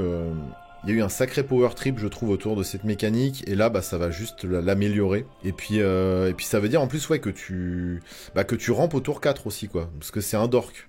Yuna, c'est à la fois un dork, et en plus, ça va rentabiliser tes créatures qui vont au cimetière. Ouais, c'est quand même assez costaud. Et on a une Yuna Celestia, qui, j'imagine, va être un peu dans la même range d'effets. Je la trouve le visuel très weeb encore, sympathique. J'aime bien le fait qu'elle soit avec Valfor. On dirait presque un truc IA génératif type manga quoi, mais bon. On va voir s'il y a des arts alternatifs. Et le seul alt alternatif, c'est le fameux fond uni. Un peu déçu du visuel de Yuna. C'est ok tiers, on va dire. Je m'attendais à un truc un peu plus avec un peu plus de cachet. Bon. Elle coûte 5, dont Celestia, elle est 3-5. Pendant notre tour, Yuna et les enchantements créatures que l'on contrôle gagnent le Trample, le Lifelink et le Ward 2. Ok. Là, le côté enchantement créature, du coup, ça colle énormément avec le côté invocation, avec le côté dieu vivant. Et à la fin de notre tour, on peut ramener une créature enchantement depuis le cimetière sur le champ de bataille avec un counter finality sur elle. C'est-à-dire que si elle remeurt, elle est exilée. Bah là oui, effectivement, on invoque des trucs depuis le cimetière. Donc là, ça colle. Ils ont fait un truc Celestia. Il y a plein de bestioles de Terros, à mon avis, qu'on pourra mettre là-dedans. Parce que dans Terros, dans les blocs Terros, on a beaucoup de créatures enchantement, justement, qui sont déjà des sortes d'invocations dans Magic, j'ai envie de dire. Donc c'est sympathique, c'est une mécanique qui me parle pas plus que ça là pour l'instant, mais ça match bien. En tout cas, ça colle c'est très flavor avec Final Fantasy X, donc c'est cool. Personnage suivant, ce bon vieux Auron. Alors, Auron, il est quand même assez dark, il a un passé trouble, on sait pas trop. Mais en même temps, il reste fidèle et droit dans ses bottes par rapport à ce qui s'est passé avec le père de Tidus et avec Tidus. Auron, s'il existe, il est... Alors, et puis Auron, il tape fort. Hein. Auron, c'est quand même un gros chevalier bien énervé. Donc il est blanc. Je dirais il est blanc-noir. Orzhov. Ça lui va bien, Orzhov. Puis c'est quand même un personnage calme, serein, il sait ce qu'il fait. Il est un peu dark, mais on peut lui faire confiance. Moi je dis il est Orzhov. Allez hop. Est-ce qu'il touche au rouge? Je pense pas qu'il touche au rouge. Il fait quoi déjà Auron dans FF10? Il tape, juste il tape? Il fait de la magie ou pas? Je sais plus. J'ai oublié un peu le gameplay de Auron. Bon allez, je reste sur mon Orzhov. Alors du coup là on est sur Seigneur des Anneaux. Sauron, Auron, c'est vrai qu'il n'y a qu'une lettre de différence. Et on n'a pas de Sauron, de Auron, pardon. Du coup, si, on a du Sauron. Ok, on n'a pas de Auron, bon, on verra pour plus tard. Kimari. Kimari, c'est le... Bah, lui, pour le coup, c'est le vrai garde du corps de Yuna. C'est un félin. Il est Célestia. Parce que déjà, c'est les couleurs de Yuna. C'est un félin, donc les félins sont vert-blanc dans Magic. En plus, il a une grosse lance, donc pourquoi pas la porter, ça lui irait bien, donc ça touche au vert. Voilà. Je vois pas quoi ajouter d'autre. Hein. Vérifions ça. Mais trop secondaire. Enfin, c'est un personnage principal, mais là, vu que les reveals, ça concerne vraiment que les gros persos, ouais, j'en étais sûr. Donc Kimari, pour plus tard. Waka, ça va être pareil. Hein. Waka, joueur de Blitzball. Donc c'est un mec qui sait bien nager. Il a un rapport à l'eau qui est assez important, ou qui doit être bleu déjà. Même si c'est pas un sorcier ou quoi, il est bleu. Il a ce côté un petit peu sauvage, un petit peu bout en train, donc il pourrait toucher au rouge, parce que je pense à Zell en fait, et Zell c'est vrai que c'est un peu, Waka c'est un peu le Zell de Final Fantasy X, dans l'esprit en tout cas, il apporte ce côté un peu sidekick rigolo, donc, mais je le vois pas non plus rentrer dans un truc Boros, je le vois pas non plus rentrer dans un truc Izet, parce que Izet c'est trop axé sorcier, mage, etc. C'est un humain, hein, tout simplement, un humain qui joue au football. Voilà, c'est un Tchad, c'est un gros Tchad. Mais moi je l'aime bien ce perso. Bleu-blanc, mais pour un peu, il y a rien eu qui a été révélé sur lui. Peut-être il touche au vert aussi, mais vert, je sais pas, c'est... ouais. Beside Island, c'est vrai que c'est très naturel. Beside Island, c'est la plage et la jungle, donc on est sur quelque chose de... un décorum, on est sur un biome très très naturel. Donc peut-être Célestia, peut-être les trois, peut-être Bant aussi. Ou Mono Blanc. Allons, on va voir. Il n'y a pas de Waka. Ben, je m'en doutais. Lulu. Sorcière, magie noire. C'est la mage noire de FF10. Bah, soit Izette, soit... mais je la vois... Peut-être mono noir aussi, pour vraiment le côté sorcière. Elle a un skinette mono noir, hein, je suis désolé. Grosse sorcière qui lance des gros sorts, là. Ou alors, comme je disais tout à l'heure, elle est peut-être noire, rouge, bleu. Allez, Lulu, mais pareil, je pense, entre guillemets, trop secondaire pour avoir été reveals. Là, je sens qu'ils ont vraiment reveals pour la hype, hein, les gros persos. Non, voilà, il n'y a pas... C'est vrai que c'est vrai qu'il y a déjà Lulu dans... J'avais oublié. C'est un personnage de Donjons et Dragons à la base. Donc on a déjà eu un Univers 6 Beyond de Donjons et Dragons et un éléphant avec des ailes qui s'appelle Lulu. Donc on avait déjà un Lulu dans Magic. Ouais, bah Lulu, on verra. Et Seymour, donc le grand méchant de FF10 avant Sin. C'est que souvent, en Final Fantasy, on croit connaître le grand méchant, mais en fait, il y a toujours un grand méchant au-dessus de lui, un plus grand méchant. Donc Seymour fait quand même partie des gros salauds de ce Final Fantasy. Mais il y a Sin aussi, qui est vraiment le vrai grand méchant, et Sin, on l'a déjà vu. Il a été reveal il y a déjà bien longtemps. Et Seymour, bah oui, c'est un sorcier hyper énervé. Il nous vient de Gwendo Salam, il est hyper haut placé dans la hiérarchie. Donc c'est un Izet, ou encore une fois, un Grixis, s'il a été reveal. Et il va être dans cette range, voilà, de personnages à la Kuja, à la Kefka. D'ailleurs, Kefka, on va aller voir s'il y est. Et Kefka, moi je vous le dis, il est Grixis. Mais voilà, tous ces espèces de gros méchants, de gros antagonistes sorciers, pour moi, ils sont Grixis. Ok. Et donc Kefka, on va regarder Kefka aussi. Kefka, il est Grixis, je pense. Oh, il est incroyable, Grixis, ouais, c'était sûr. Il est vraiment cool. Là, pour le coup, j'aime bien. Là, c'est vraiment Kefka. Très dessin animé, le visuel au corps, mais en plus, il se transforme. Voilà. On va regarder direct le back. Ok, c'est cool. Ok, c'est cool, très coloré comme ça, très FF6, hein, donc moi je suis content. Alors, quand Kefka arrive ou attaque, chaque joueur va discard d'une carte. Ça rappelle un peu le Bolas qui faisait discard aussi quand il est arrivé, qui coûtait 4. Et ensuite, vous piochez une carte pour chaque carte discard de cette façon. Ok, donc déjà pour 5, c'est une 4-5 qui va faire discard tout le monde, et vous allez piocher autant de cartes. Moi qui suis en commandeur multi, ça veut dire pioche 3, ce qui est vraiment vénère. Et ensuite, il va falloir payer 8 mana. Tout le monde va sacrifier un permanent de son choix. Tous les adversaires vont devoir sacrifier un permanent de leur choix. Et on va transformer Kefka. Je sais pas ça correspond à quelle attaque dans le jeu, là je vous avoue, mais ça doit être flavor avec quelque chose de Final Fantasy VI. Et derrière, c'est une 5-7 lien de vie. Et quand un adversaire perd des points de vie, on pioche autant de cartes. Ah oui, d'accord, donc c'est complètement débile. Ok, donc le... Ok. D'accord. Donc peu importe ce qui se passe, bah là, en fait, vous êtes immédiatement l'arc ennemi, je pense. Si vous avez un Kefka retourné, oui, c'est... Oui, mais c'est n'importe quoi, parce qu'en fait, même si t'as un adversaire qui attaque un autre adversaire, tu vas piocher autant de dégâts que... Ah non, ce qui peut être rigolo aussi, si tu tombes sur un Kefka en face de toi, c'est que vous vous attaquez les uns les autres pour que l'adversaire n'ait plus de cartes à piocher et perde la partie. Ça peut être drôle. Vous vous mettez d'accord avec vos mates à la table pour dire voilà, on s'attaque avec tant de dégâts, tant de dégâts, tant de dégâts. Comme ça, l'autre il pioche, et en fait vous le tuez à la meule. C'est pas con ça. Voilà, si jamais vous avez un Kefka, il devient l'arc ennemi et vous le butez comme ça. Voilà. Et à vous d'équilibrer pour faire en sorte de rester tous vivants, à part le contrôleur de Kefka. Et puis au pire, de toute façon, il vole, donc on va taper à 5 chez n'importe qui, on va piocher 5, ouais non, c'est... The end draws near, oui, bah oui. Le flavor text, pour le coup, il marche bien. Ok, mais il est très beau. Hein. J'ai hâte de voir ses skins. Il est très très beau, il est très très cool. Je le voyais Grixis, de toute façon, comme tous les grands méchants sorciers de FF. Et ça, ah oui, ah bah oui. Moi, c'était... Alors, je rêvais de cartes comme ça, pour le coup. Donc Amano, enfin une carte dessinée par Amano, et bah c'est incroyable. Donc Amano, quelqu'un pareil qui a contribué énormément à la direction artistique des Final Fantasy, au chara-design des persos, quelque chose de très explosif, très carnaval dans ses visuels. Rappelez-vous les visuels qu'il y a sur les CD de Final Fantasy 9, l'original. Le Platinum, je sais pas s'il y a, mais en tout cas sur l'original, sur chaque CD du jeu, il y a 4 CD, on a 2 des persos principaux de FF9, dessinés par Amano. Ils sont magnifiques. J'espère qu'on aura des visuels alternatifs qui ressemblent à ça. Le Kefka ressemble un peu à ça. C'est très cool. Ça, je le veux en foil immédiatement. On a une qui cote à 77$ pour le moment. C'est beaucoup trop cher, mais on va attendre que les prix baissent. Et la version, évidemment, extended avec le fond unique est sympa sans plus. Qui est un peu au-dessus du lot quand même, mais la version classique et la version Amano, ça on mange. Très content de ce Kefka. Et donc Seymour... qui ressemblera probablement à Kefka s'il arrive.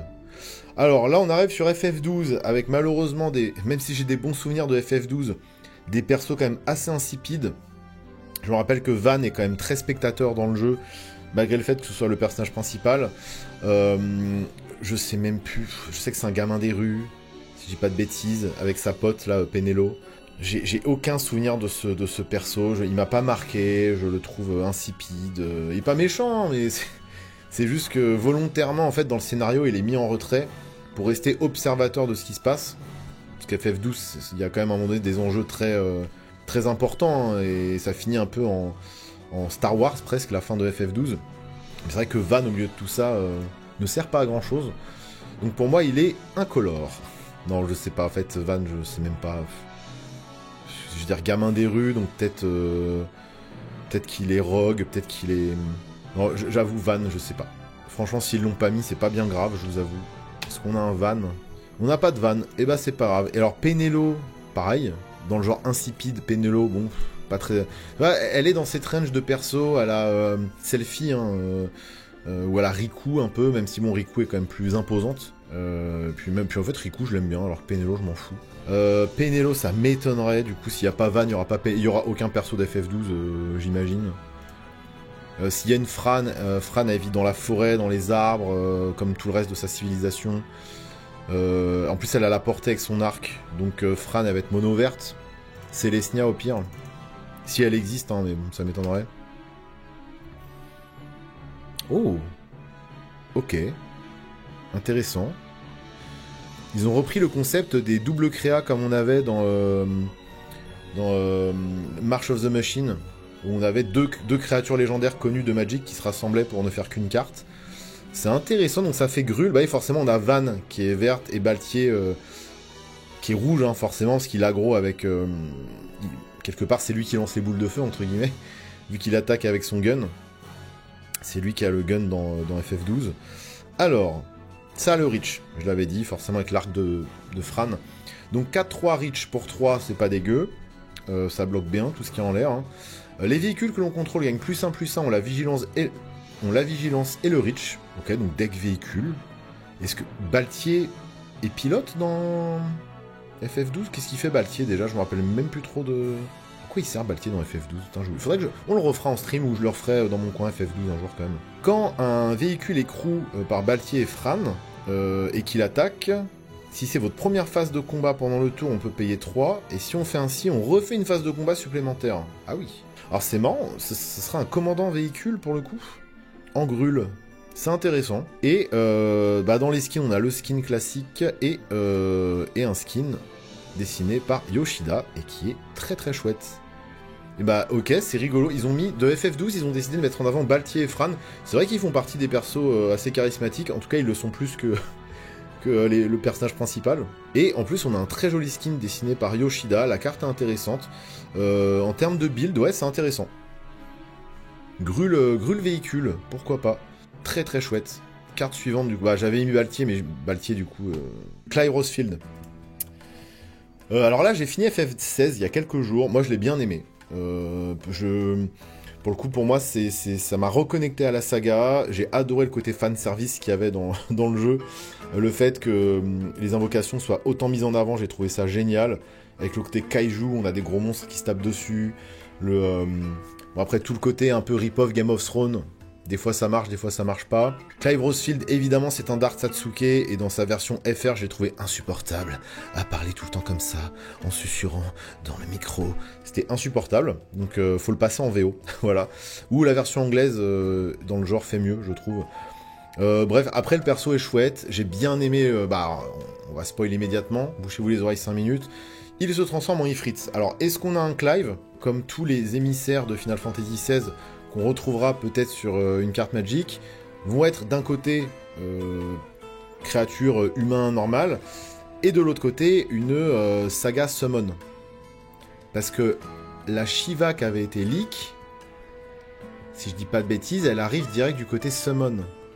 Enfin, du côté saga. Ou alors d'un côté, on a le côté humain de l'émissaire, et de l'autre côté, on a le côté... on a juste une plus grosse créature, genre un Ifrit en créature, et pas en saga. Je pense qu'on aura un truc comme ça. Je pense que tous les émissaires qui seront sur une carte Magic, alors c'est un call, hein, je sais pas si ça va être ça, mais d'un côté, on aura la créature de type... Bah là, Clive, il sera mono rouge, créature guerrier, je ne sais pas quoi, qui va faire des trucs. Une condition pour le retourner, et de l'autre côté, on aura un gros Ifrit, en gros, voilà, créature dieu qui fait des dingueries. Je pense que ça va être ça. Donc Clive, forcément mono rouge, comme son frère Joshua, s'il existe, et qui a un super pouvoir en mode Ifrit ou qui se retourne. Ça ne peut être que ça. Je ne vois pas d'autres... Alors déjà, attendez. Donc on a le familier de Clive déjà, qui est un skin de Yoshimaru. Bon, c'est hyper chum. C'est comme le... Alors j'adore Torgal, hein. Dans le jeu je l'adore, mais c'est exactement comme le Jidan. C'est quoi cette carte, quoi? Enfin, on s'en fout. Faites un effort, quoi. Les fonds unis, je suis désolé, c'est chum. C'est trop chum. Il est mignon, hein. Il y a un petit côté peinture trad machin, mais posé comme ça au milieu du néant, tout gris. Je préfère jouer Yoshimaru. Il y a tellement des skins de Yoshimaru qui sont 1000 fois mieux que... Voilà, regardez, voilà. Torgal, moche comme tout. Désolé, mais c'est moi, j'ouvre ça, j'ai trop les glandes. Hein. Alors, Yoshimaru, c'est fort, mais en mode Torgal, comme ça. Et le bon vieux Clive, incroyable. L'illustration est trop cool. Qui se retourne en... Ouais, je l'avais call, hein. En même temps, c'était facile. On avait déjà vu une invocation, à quoi ça ressemblait. Donc, Legendary Enchantement Créature Saga. Donc, le nouveau sous-type. Ça, c'est très très cool. Je trouve ça un peu bizarre qu'ils aient mis un texte d'ambiance. Sachant qu'il y a déjà beaucoup de texte, que la boîte de texte prend beaucoup de place déjà. Sur la carte, on a une toute petite illustration. Et franchement, c'est dommage parce qu'elle a l'air cool. C'est vraiment dommage. Ok, donc on va le lire. C'est une 5, donc mono rouge, mais c'était sûr de toute façon. 5-5 pour 6 humains, nobles et warriors. Bah, oui, normal, hein. De lignée noble, hein, Clive. C'est un fils de Bourge, hein, je le rappelle. Hein. Même si après il fait le punk à chien, et le rebelle, je rappelle qu'à la base c'est un Bourge. Hein. Quand il arrive sur le champ de bataille, on va pouvoir discard une carte. Ah non, on va discard notre main, et on va piocher un nombre de cartes égal à notre dévotion au rouge, qui sera de minimum 2, parce qu'il y a 2 mana rouges dans son coup de mana à Clive. Donc on va défausser notre main et piocher 2, voire plus. Logiquement plus, si on a bien buildé le deck. Ensuite, on peut payer 6, l'exiler, et le retourner sur le champ de bataille. Donc c'est une 5-5 qui va nous refaire faire une main. Et ensuite, une fois qu'on le transforme, attention, là ça va faire mal, c'est une 9-9. Quand il arrive, il va se fight contre une autre créature, donc c'est un anti-bet. C'est-à-dire qu'il se retourne, ça fait 9-9 anti-bet. Et ensuite, ces deux autres effets, on va ajouter 4 mana rouges à notre pool. Et si Ifrit a 3 counter lore ou plus sur lui, on va le remettre sur le champ de bataille. Ok, d'accord. Donc il va faire... Donc c'est une 9-9 qui va détruire une autre bête, globalement. Ensuite, il va nous faire rampe de fou furieux en ajoutant 4 mana à notre pool. Et plutôt que de mourir une fois qu'il a ses 3 marqueurs lore sur lui, il va se retransformer en Clive. C'est-à-dire qu'on va refaire... On va rediscard notre main, repiocher 2 ou plus, etc. etc. Donc je pense qu'en termes de flavor, c'est la carte qui marche le mieux dans toutes celles qu'on a vues pour l'instant. Parce que c'est exactement ce qui se passe quand Clive se transforme en Ifrit, comme tous les autres émissaires d'ailleurs. Donc j'espère qu'on aura une Jill qui se transforme en Shiva. Et c'est peut-être elle, la Shiva qu'on a vue, d'ailleurs, qui avait été leak il y a pas mal de temps. J'adore, incroyable, en plus lui c'est chouette. J'espère qu'on a des petits... Ok, ça défonce. Bon, bah ça défonce. C'est parfait, bravo. Bravo, c'est ça qu'on veut. Bah ouais, c'est ça qu'on veut. Alors c'est vrai que c'est chiant le côté... C'est vrai que la textbox des enchantements, créatures, saga, bah putain, ça... Il y a beaucoup de texte, hein, mais bon. Ils ont bien géré ça. Ils ont bien géré ça. Ça en foil, je mange, il est magnifique. C'est extrêmement validé. Donc comme d'hab, ça on s'en tape un peu. C'est pas dégueu, mais c'est bien osef. Et putain, celui-là en extended, j'aime bien. Avec les jeux de lumière sur son visage. Pour le coup, le Clive, il a un petit côté Magical School. Je trouve. Qui est vraiment pas dégueu. Et dommage que le bac, l'illustration soit si petite. C'est vraiment... Ça, c'est un peu le truc dommage sur ce nouveau sous-type de carte. Et alors, Clive, après vient Joshua. Et là, j'espère qu'on va avoir... Regardez comme il est beau, ce Joshua. J'espère qu'on va avoir la même chose avec Ifrit. Hein. Ce serait incroyable. Donc pareil, mono rouge. Sauf que tu le retournes et c'est un gros Ifrit qui te permet de ramener des... Bon, je sais pas, parce que pour le côté résurrection, comment ils vont le... Sir Joshua... Oh non, on n'a pas de Joshua. On n'a pas de Joshua. Et bon, on n'a pas de Joshua. Bon, ce sera peut-être, à mon avis... si Jill... Du coup, s'ils ont repris le même système qu'Ifrit, c'est peut-être la Shiva qu'on connaît. Je rappelle que Jill, dans le jeu, est l'émissaire de... je vais mettre le nom entier. Et donc, elle sera bleue, mono bleu, forcément. Si c'est Shiva, elle est mono bleu. Ok, y a pas. Si je mets juste Jill... C'était... après, c'était logique. Mais c'est cool qu'ils aient mis Jill. L'artwork est très chouette. J'aime bien comme ça, quand il y a le perso qui aggro le premier plan, comme ça, avec son arme. Et que ça laisse une... J'aime bien. Et elle se transforme en Shiva. C'est la Shiva qu'on avait vue. Je sais plus, on va regarder les arts alternatifs. En tout cas, cet art, c'est du Magic classique, hein. Bon, pas grand chose à dire dessus. Et c'est... c'est bizarre, ça me dit rien, je sais plus. Si la Shiva qu'on avait vue. Alors là, c'est marrant, parce que pour le coup... Alors là, dans cette version-là, je l'aime bien. Mais par contre, le bac est vraiment chouette. Le bac est mieux que les autres Shiva, je trouve.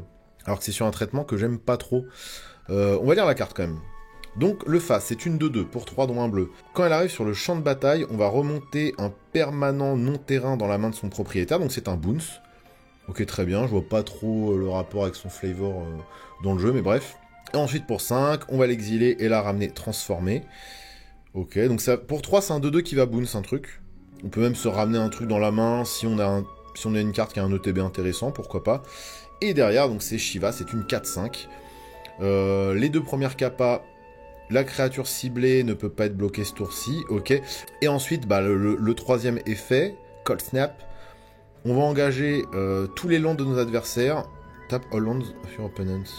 Ouais, mais alors du coup, on va le faire pendant notre tour, parce que les marqueurs lore, ils s'ajoutent au début de notre entretien. Donc, en fait, c'est-à-dire qu'en face, on est sûr qu'il n'y aura pas de réponse. Et encore si, parce que, en fait, au moment où l'effet de la saga se déclenche, lui, s'il a un effet, il va le faire à ce moment-là. Et après, il engagera ce terrain. Ok, ça me paraît un peu Nasbrock. Si quelqu'un a l'explication, ou si quelqu'un a une idée de ce qu'on peut faire avec ça, je trouve ça un peu médiocre. J'ai peut-être loupé un truc. Une 2-2 pour 3 qui remonte un truc dans la main, déjà c'est ok tiers, c'est pas non plus la panacée, hein. Et ensuite on la transforme, et ça coûte cher de la transformer, hein, ça coûte 5 et il faut l'engager, donc c'est pas rien. Après ce qui est cool c'est que on va la transformer, elle va se transformer en Shiva, on va la retransformer, on pourra remonter un truc dans la main. Donc en fait ça va être un bounce récurrent. En ça, déjà, c'est pas mal. Mais c'est pas non plus... Le fait de rendre une créature imbloquable une fois par tour pendant 2 tours, c'est pas incroyable non plus. Engager tous les... Pendant notre tour, taper tous les landes adverses, c'est pas incroyable. Hein. Certes, il n'y aura pas de réponse anti-bet ou des choses comme ça. Enfin, oui, c'est sûr que t'es beaucoup plus rassuré quand tout est full tap en face, mais...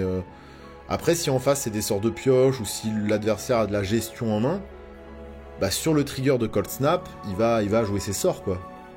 Donc, enfin, il va jouer ses enchants, enfin, il va jouer ses éphémères, ou ses sorts avec le flash, ou... Après, c'est 4-5. C'est-à-dire qu'elle va passer. Target créature qui ne me sert que les 4, tu vas les mettre quoi qu'il.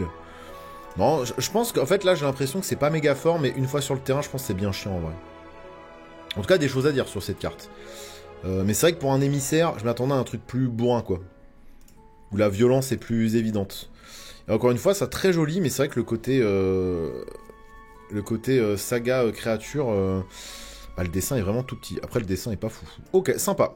Sympa la Jill. Et dans les grands méchants, un Ultima. Allez, Ultima 5 couleurs.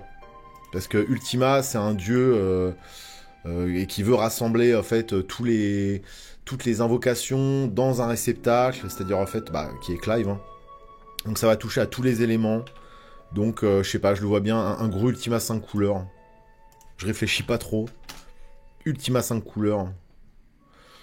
Et sachant que les ultimatums dans Magic sont très colorés. Ça n'existe pas encore, et bah c'est bien dommage.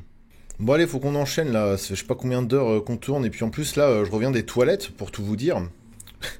Et en plus, en scrollant, je suis tombé sur des spoilers que je voulais pas voir, donc ça gâche le concept de la vidéo. On va aller voir dès maintenant bah, tous les reveals officiels. Hein. Et apparemment, il y a 86 cartes là qui ont été révélées, bah c'est parti. Alors, je vais pas lire toutes les cartes, à la limite, je vais juste m'attarder sur celles qui m'intéressent, sur les rares et les mythiques potentiellement. Là, je vois pas mal de choses. En termes de DA, bah, on est sur du Magic classique, hein, j'ai l'impression. La fameuse Shiva dont je parlais, bah, c'est elle. Voilà, qui était quand même très cool. Et du coup, qui n'a rien à voir avec la Shiva émissaire de Jill. Ok, bah écoutez, en fait, je vais scroll et puis... Ah, on a les Xylomides, ok, qui sont donc mono-noirs ici. Personnages très toxiques et qui peuvent vous empoisonner dans les Final Fantasy. C'est un mob récurrent. Le Bad Breath, quand cette créature entre sur le champ de bataille, chaque joueur défausse d'une carte, perd 2 points de vie et exile les 3 cartes du dessus de sa bibliothèque. C'est une 4-4, et ça, le Swamp Cycling, ok, c'est une commune. C'est une carte de limité, c'est très rigolo. Avec un artwork plutôt chouette. Pas suffisamment cursed pour faire penser à du vieux Magic, mais on n'en est pas loin, donc c'est plutôt cool. Bon, encore une fois, cette frame dégueulasse, où là, les cartes noires, je trouve que c'est vraiment les plus laides. Ouais, je sais pas, je trouve vraiment les choix de couleurs pour la frame, ça met tellement rien en avant, c'est vraiment... c'est très bizarre, quoi. Ils auraient dû repasser sur du classique. On a un équipement, la baguette du mage noir. Donc ça, est-ce que c'est pour transformer nos créatures en bibi? Job Select. Ah, donc ça, c'est une nouvelle capacité. Bah, je découvre. Quand cet équipement entre, on va créer une 1-1 colorless héros. Ok, créature token, et on va lui attacher... Bah, c'est arme vivante, hein, tout simplement. Sauf que là, on a le sous-type héros. Plutôt que le sous-type... je sais plus ce que c'était, le... Je sais plus le token, il est de quel sous-type. La créature équipée va gagner +1, +0. Et quand vous castez un sort non créature, ça va mettre 1 damage à chaque adversaire. Et c'est un wizard en plus de ses autres types. C'est rigolo. C'est un peu tricky, ça peut faire des trucs rigolos. Fang Fearless... Voilà, on a du FF13. Du FF13, il y a beaucoup de FF13, hein, visiblement.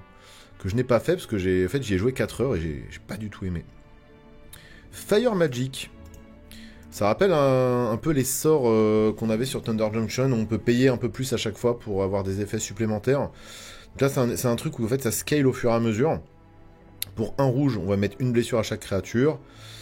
Pour 2 génériques de plus, on va mettre 2 à chaque créature. Et pour 5 génériques de plus, on va mettre 3 à chaque créature.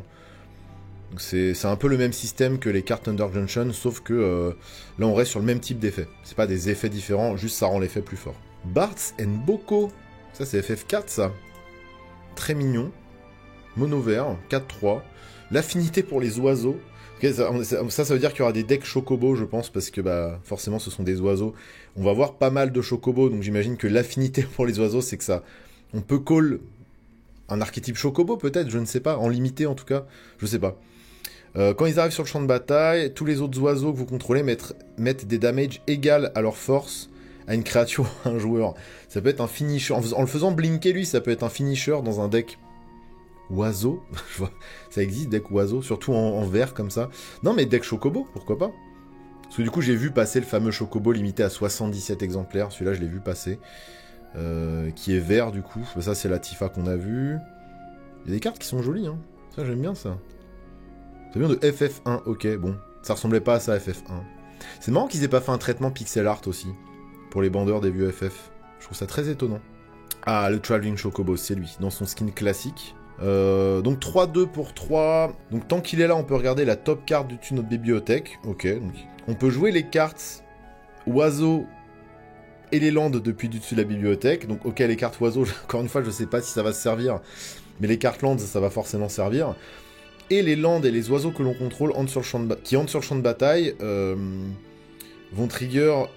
qui sont amenés à trigger un permanent que l'on contrôle. Ça va les trigger une deuxième fois. Donc ça, en fait, dans Landfall, c'est overkill. Dans les decks Omnath et compagnie, jouer Traveling Chocobo, c'est trop fort. Et alors là, je sais, voilà, ça j'ai déjà vu parce que du coup, je me suis spoilé. Voilà, il y a plein de skins différents qui vont être plutôt rares, dont le Chocobo d'or. 77 Chocobo d'or dans le monde entier. Voilà, donc on espère en ouvrir un. Ça m'étonnerait, mais c'est voilà. C'est un peu comme l'anneau pour Seigneur des Anneaux. Il y a des gens qui vont aller à la chasse au Chocobo d'or et qui dépenseront plusieurs PEL dans des boosters collector juste pour ça. Ce ne sera pas mon cas. Et j'aime beaucoup le fait qu'on est pareil. Hein. Moi, je vais consommer du... Je pense que je vais acheter un max de cartes en japonais parce que ça rend tellement mieux, tout simplement.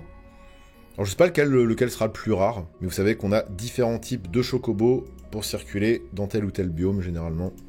Bon, bah, écoutez, là, je vois quelques trucs qui sont sympas. On a fait un peu le tour, je pense, des cartes les plus importantes. On a une Ultimessia, j'avais oublié de mettre Ultimessia de côté. Terra de FF6 aussi, que j'aime beaucoup. On a des landes...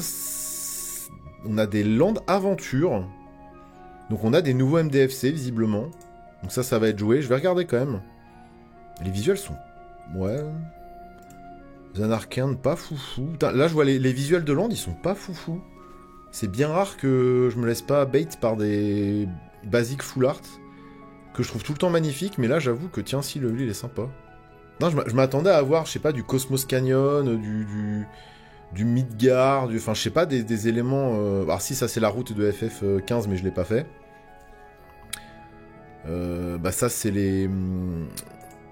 Ça, c'est FF7, du coup, c'est les... les bidonvilles de FF7. Mais attendez, Zanarkand, je me pose la question... Elle est pas ouf, la carte Zanarkand. Enfin, visuellement, je parle. Là, j'ai pas lu encore les effets, mais c'est bien plus joli que ça, normalement, Zanarkand. Alors ça, c'est le Zanarkand détruit. Ça, c'est le Zanarkand post-apo, avec les petits spermatos de lumière. Ça, c'est sympa, mais là, quitte à faire le Zanarkand futuriste d'un côté et le Zanarkand post-apo de l'autre, moi, j'ai des souvenirs d'un Zanarkand un peu plus joli. Mais bon... En tout cas, eh ben, c'est une forêt qui arrive engagée. Mais du coup, on a son côté sorcerie qui va nous faire créer un token 1-1, héros. Et on va mettre un marqueur +1/+1 sur lui pour chaque land que l'on contrôle. Ok, donc on va créer un gros port. Et en fait, c'est sympa parce que bon, ça arrive tape. J'avoue que c'est très chiant. Ça aurait été bien qu'il fasse comme les MDFC où tu peux produire qu'un seul mana d'une couleur. Mais en fait, si tu payes 3 points de vie, ça arrive des tapes. Ça aurait peut-être été un peu trop fort s'ils avaient fait ça. Après, c'est une carte rare. Hein. Par contre, ce qui est cool, c'est qu'effectivement, en late game, bah, plutôt que de piocher un land, et bah, tu pioches une grosse créature. Voilà, que tu vas jouer pour 6. Donc forcément, bah, ça remplace plein de lands qui arrivent tap. Donc forcément, ça peut remplacer n'importe quel land de base dans un deck. Et puis... Après, c'est le sous-type Town. Ça, c'est nouveau, ça aussi. Ça n'a pas le sous-type Forêt. Donc ça va être peut-être compliqué à tuto. Bon, ça a l'air costaud quand même, hein. De toute façon, MDFC, voilà, on en aura de plus en plus. Enfin, des équivalents de MDFC, on en aura de plus en plus. La Ultimessia, qui est magnifique. On va voir les skins. Je pense qu'on a le... Ok, on a que ce skin-là. Pas mal. Donc, elle est Dimir. Quand elle entre sur le champ de bataille ou qu'elle attaque, on va surveiller 2.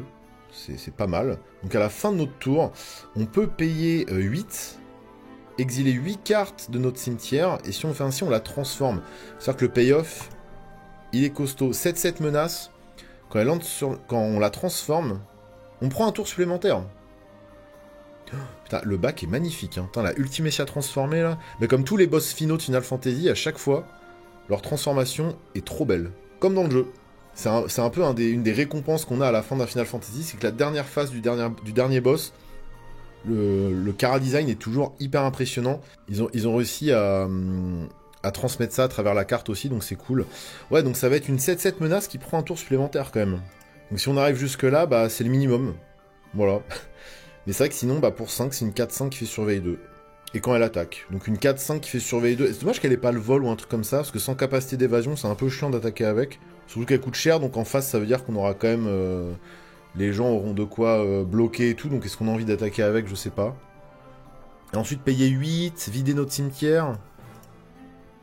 Ouais. J'ai du mal à évaluer, j'avoue. Le design de la carte est joli, je trouve. J'aime beaucoup. Après, est-ce que j'ai envie de jouer ça? Est-ce que c'est fort ou pas? J'avoue que je pourrais pas trop vous dire. Oh, la Terra. Bon, je sais que c'est un personnage important d'FF6. J'avoue, j'ai un peu oublié. Elle est grule, visiblement. Oh, ça, c'est beau. Ah bah voilà. Moi, voilà. En traitement spéciaux, je veux du Amano. À l'illustration, je ne veux que ça. Voilà, les illustrations en mode vieux FF, en mode vieux concept art Final Fantasy, là, c'est vraiment ce qu'on veut. Vraiment, ça régale. Esper Terra. Ah oui, donc elle se transforme aussi en invocation, c'est vrai. C'est vrai qu'elle se transforme dans le jeu, je m'en souviens maintenant. Quand elle arrive, on va meuler de 5 cartes, et puis on va mettre une carte d'enchantement meulée de cette façon dans notre main. Ok, donc on va aller chercher des enchantements dans notre deck. Ensuite, on peut payer 6, l'engager, l'exiler et la ramener retourner. Donc c'est une 4-2 qui va nous faire meuler et ramener un enchantement dans la main. Ok. Donc on va remplir le cimetière et piocher un enchantement. Donc c'est quand même très précis hein, comme effet. Et quand on la retourne, elle est 6-6. On va créer un token. Ces 3 premiers effets, c'est on crée un token d'un enchantement que l'on contrôle, non légendaire, qui va gagner le haste. On va copier un enchantement qui gagne le haste. Ok, il y a un truc que j'ai pas compris. Et son 4e effet, on rajoute à balle de mana, de blanc, de bleu, de rouge, de vert, de noir, et puis on l'exile, donc elle se retourne. Et une fois qu'elle a fait tous ses effets, elle se retransforme normale.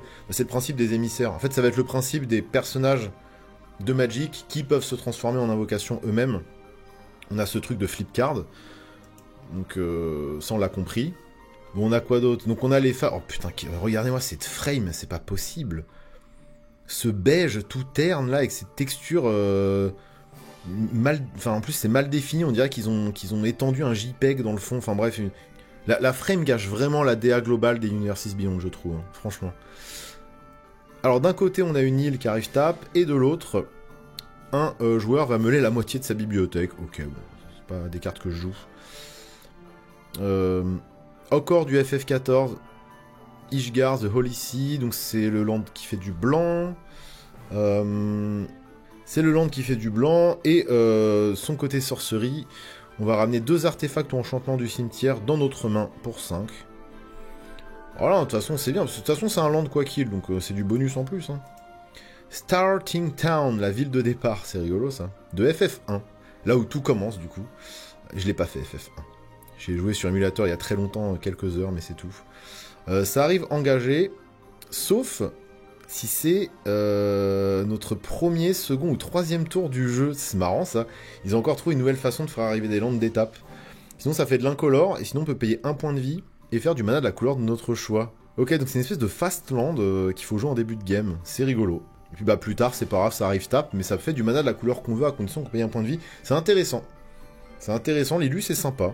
L'illu c'est sympa, pourquoi pas. Pourquoi pas. La frame est... Oh, ça, là, je suis désolé, mais la frame... En fait, ça rend l'artwork tellement terne. Je comprends pas qui, chez Wizard, décide de faire ces... Bon, déjà, vous le savez, moi je suis pas fan des frames modernes, mais ça peut passer en vrai. Mais avec ce côté terne dans le fond, là, c'est... Oh, dégueu. Je vais les choper quand? De toute façon, ouais. On chopera les versions extended, hein, qui sont quand même bien plus jolies. Les petits basiques, ok, on a... Celui-là, il est sympa. Oui, ça rappelle des lieux cultes, c'est vrai, mais... Ouais, je sais pas, je trouve ça très beau. C'est pas très plain en plus. Je pense qu'il y avait des trucs plus malins à mettre pour faire des plaines qui nous viennent de Final Fantasy. Traveling Chocobo, ça on a vu. Je pense pas qu'on ait fait le tour, mais globalement, on a vu à peu près ce que ça donnait. Moi, j'en attendais quand même énormément. On a même pas eu la moitié des reveals, là, donc j'attends de voir... le skin Atraxa, là, il est quand même très chouette. Ouh, un skin, attendez. Attendez, ça, c'est FF12, ça. The Imperial City of Arcades, Wall of Omens, Donc c'est un reskin de Wall of Omens, qui est un staple dans pas mal de mes decks perso. Enfin, staple. C'est pas un staple, mais c'est une carte que j'aime beaucoup. C'est joli comme tout. Bon, le Jidan, j'en parle pas. Ouais, donc les cartes, entre guillemets, Alternate Art Borderless Card, qui sont des espèces de special guest, en vrai. Hein. Là, on a du Amano, on a encore du Amano, okay, qui est le Nyx Bloom Enchant. Bah, on parlait justement des cartes Teros. Ah, voilà. Ça va être marrant, ça, en limité, s'il y a des gens qui ouvrent ça. Avec tous les trucs qui synergisent avec les enchantements, là. Non, il y a, bah, ouais, moi, bah, ça, c'est trop bien, ça. Le SRAM. Ok, on a le SRAM de Kaladesh, là, qui est dans un skin FF2 dessiné par Amano encore. Ça, et c'est en foil, si ça existe en foil, c'est incroyable. Ça, c'est très cool, hein. Puis en Jap, alors ça rend tellement mieux en Jap. On va se dire, oui, mais c'est un peu mal dessiné, on dirait du vieux feutre et tout, mais c'est les concept art de Final Fantasy, ça. Moi, je suis content d'avoir ça sur mes cartes, en vrai. On a le token Angelo, du token Food, le token Wizard, le fameux. Derrière, on a bah, tous les skins spéciaux. Donc je suis... Ouais, ça marche une fois sur deux, on va dire. Mais bon, le fond uni comme ça, j'aime pas. Là, on a tous les commandeurs de chaque deck.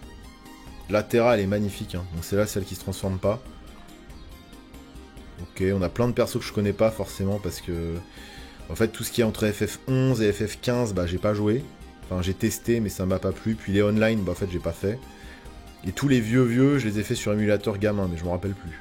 Je me rappelle plus beaucoup. Donc il n'y a pas tout qui me parle.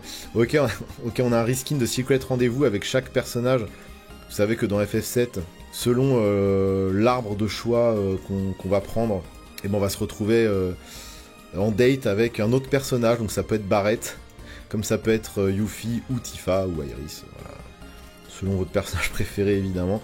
Moi perso c'est Katsit. Je sais pas si on peut date Katsit, je pense que oui. Ok, bah en fait il n'y a pas eu énormément de reveal encore. Hein. Moi je pensais qu'il y en aurait eu un peu plus, mais... Bah trop bien, c'est-à-dire qu'on va pouvoir faire d'autres vidéos react, peut-être en direct ou pas, je ne sais pas. Pour l'instant, c'est plus que OK tier. En tout cas, ce qui est sûr, c'est que c'est extrêmement flavor bah, avec ce qui se passe dans le jeu. Et au niveau des visuels, bah, j'ai l'impression que ça va un peu tout... Ah, le Noctis, bah ça je le connais, lui, il est dans FF15. Je l'ai pas fait, mais je le connais. Très joli skin, c'est très joli. Ouais, ça en foil, pareil, avec les effets de lumière et tout. Tout ce qui est effet de particules et de lumière qu'on aime bien dans les FF modernes, ils l'ont bien reproduit, donc ça c'est cool. Ok, bah il y a du bien, du moins bien. En tout cas, j'ai hâte de voir le set complet.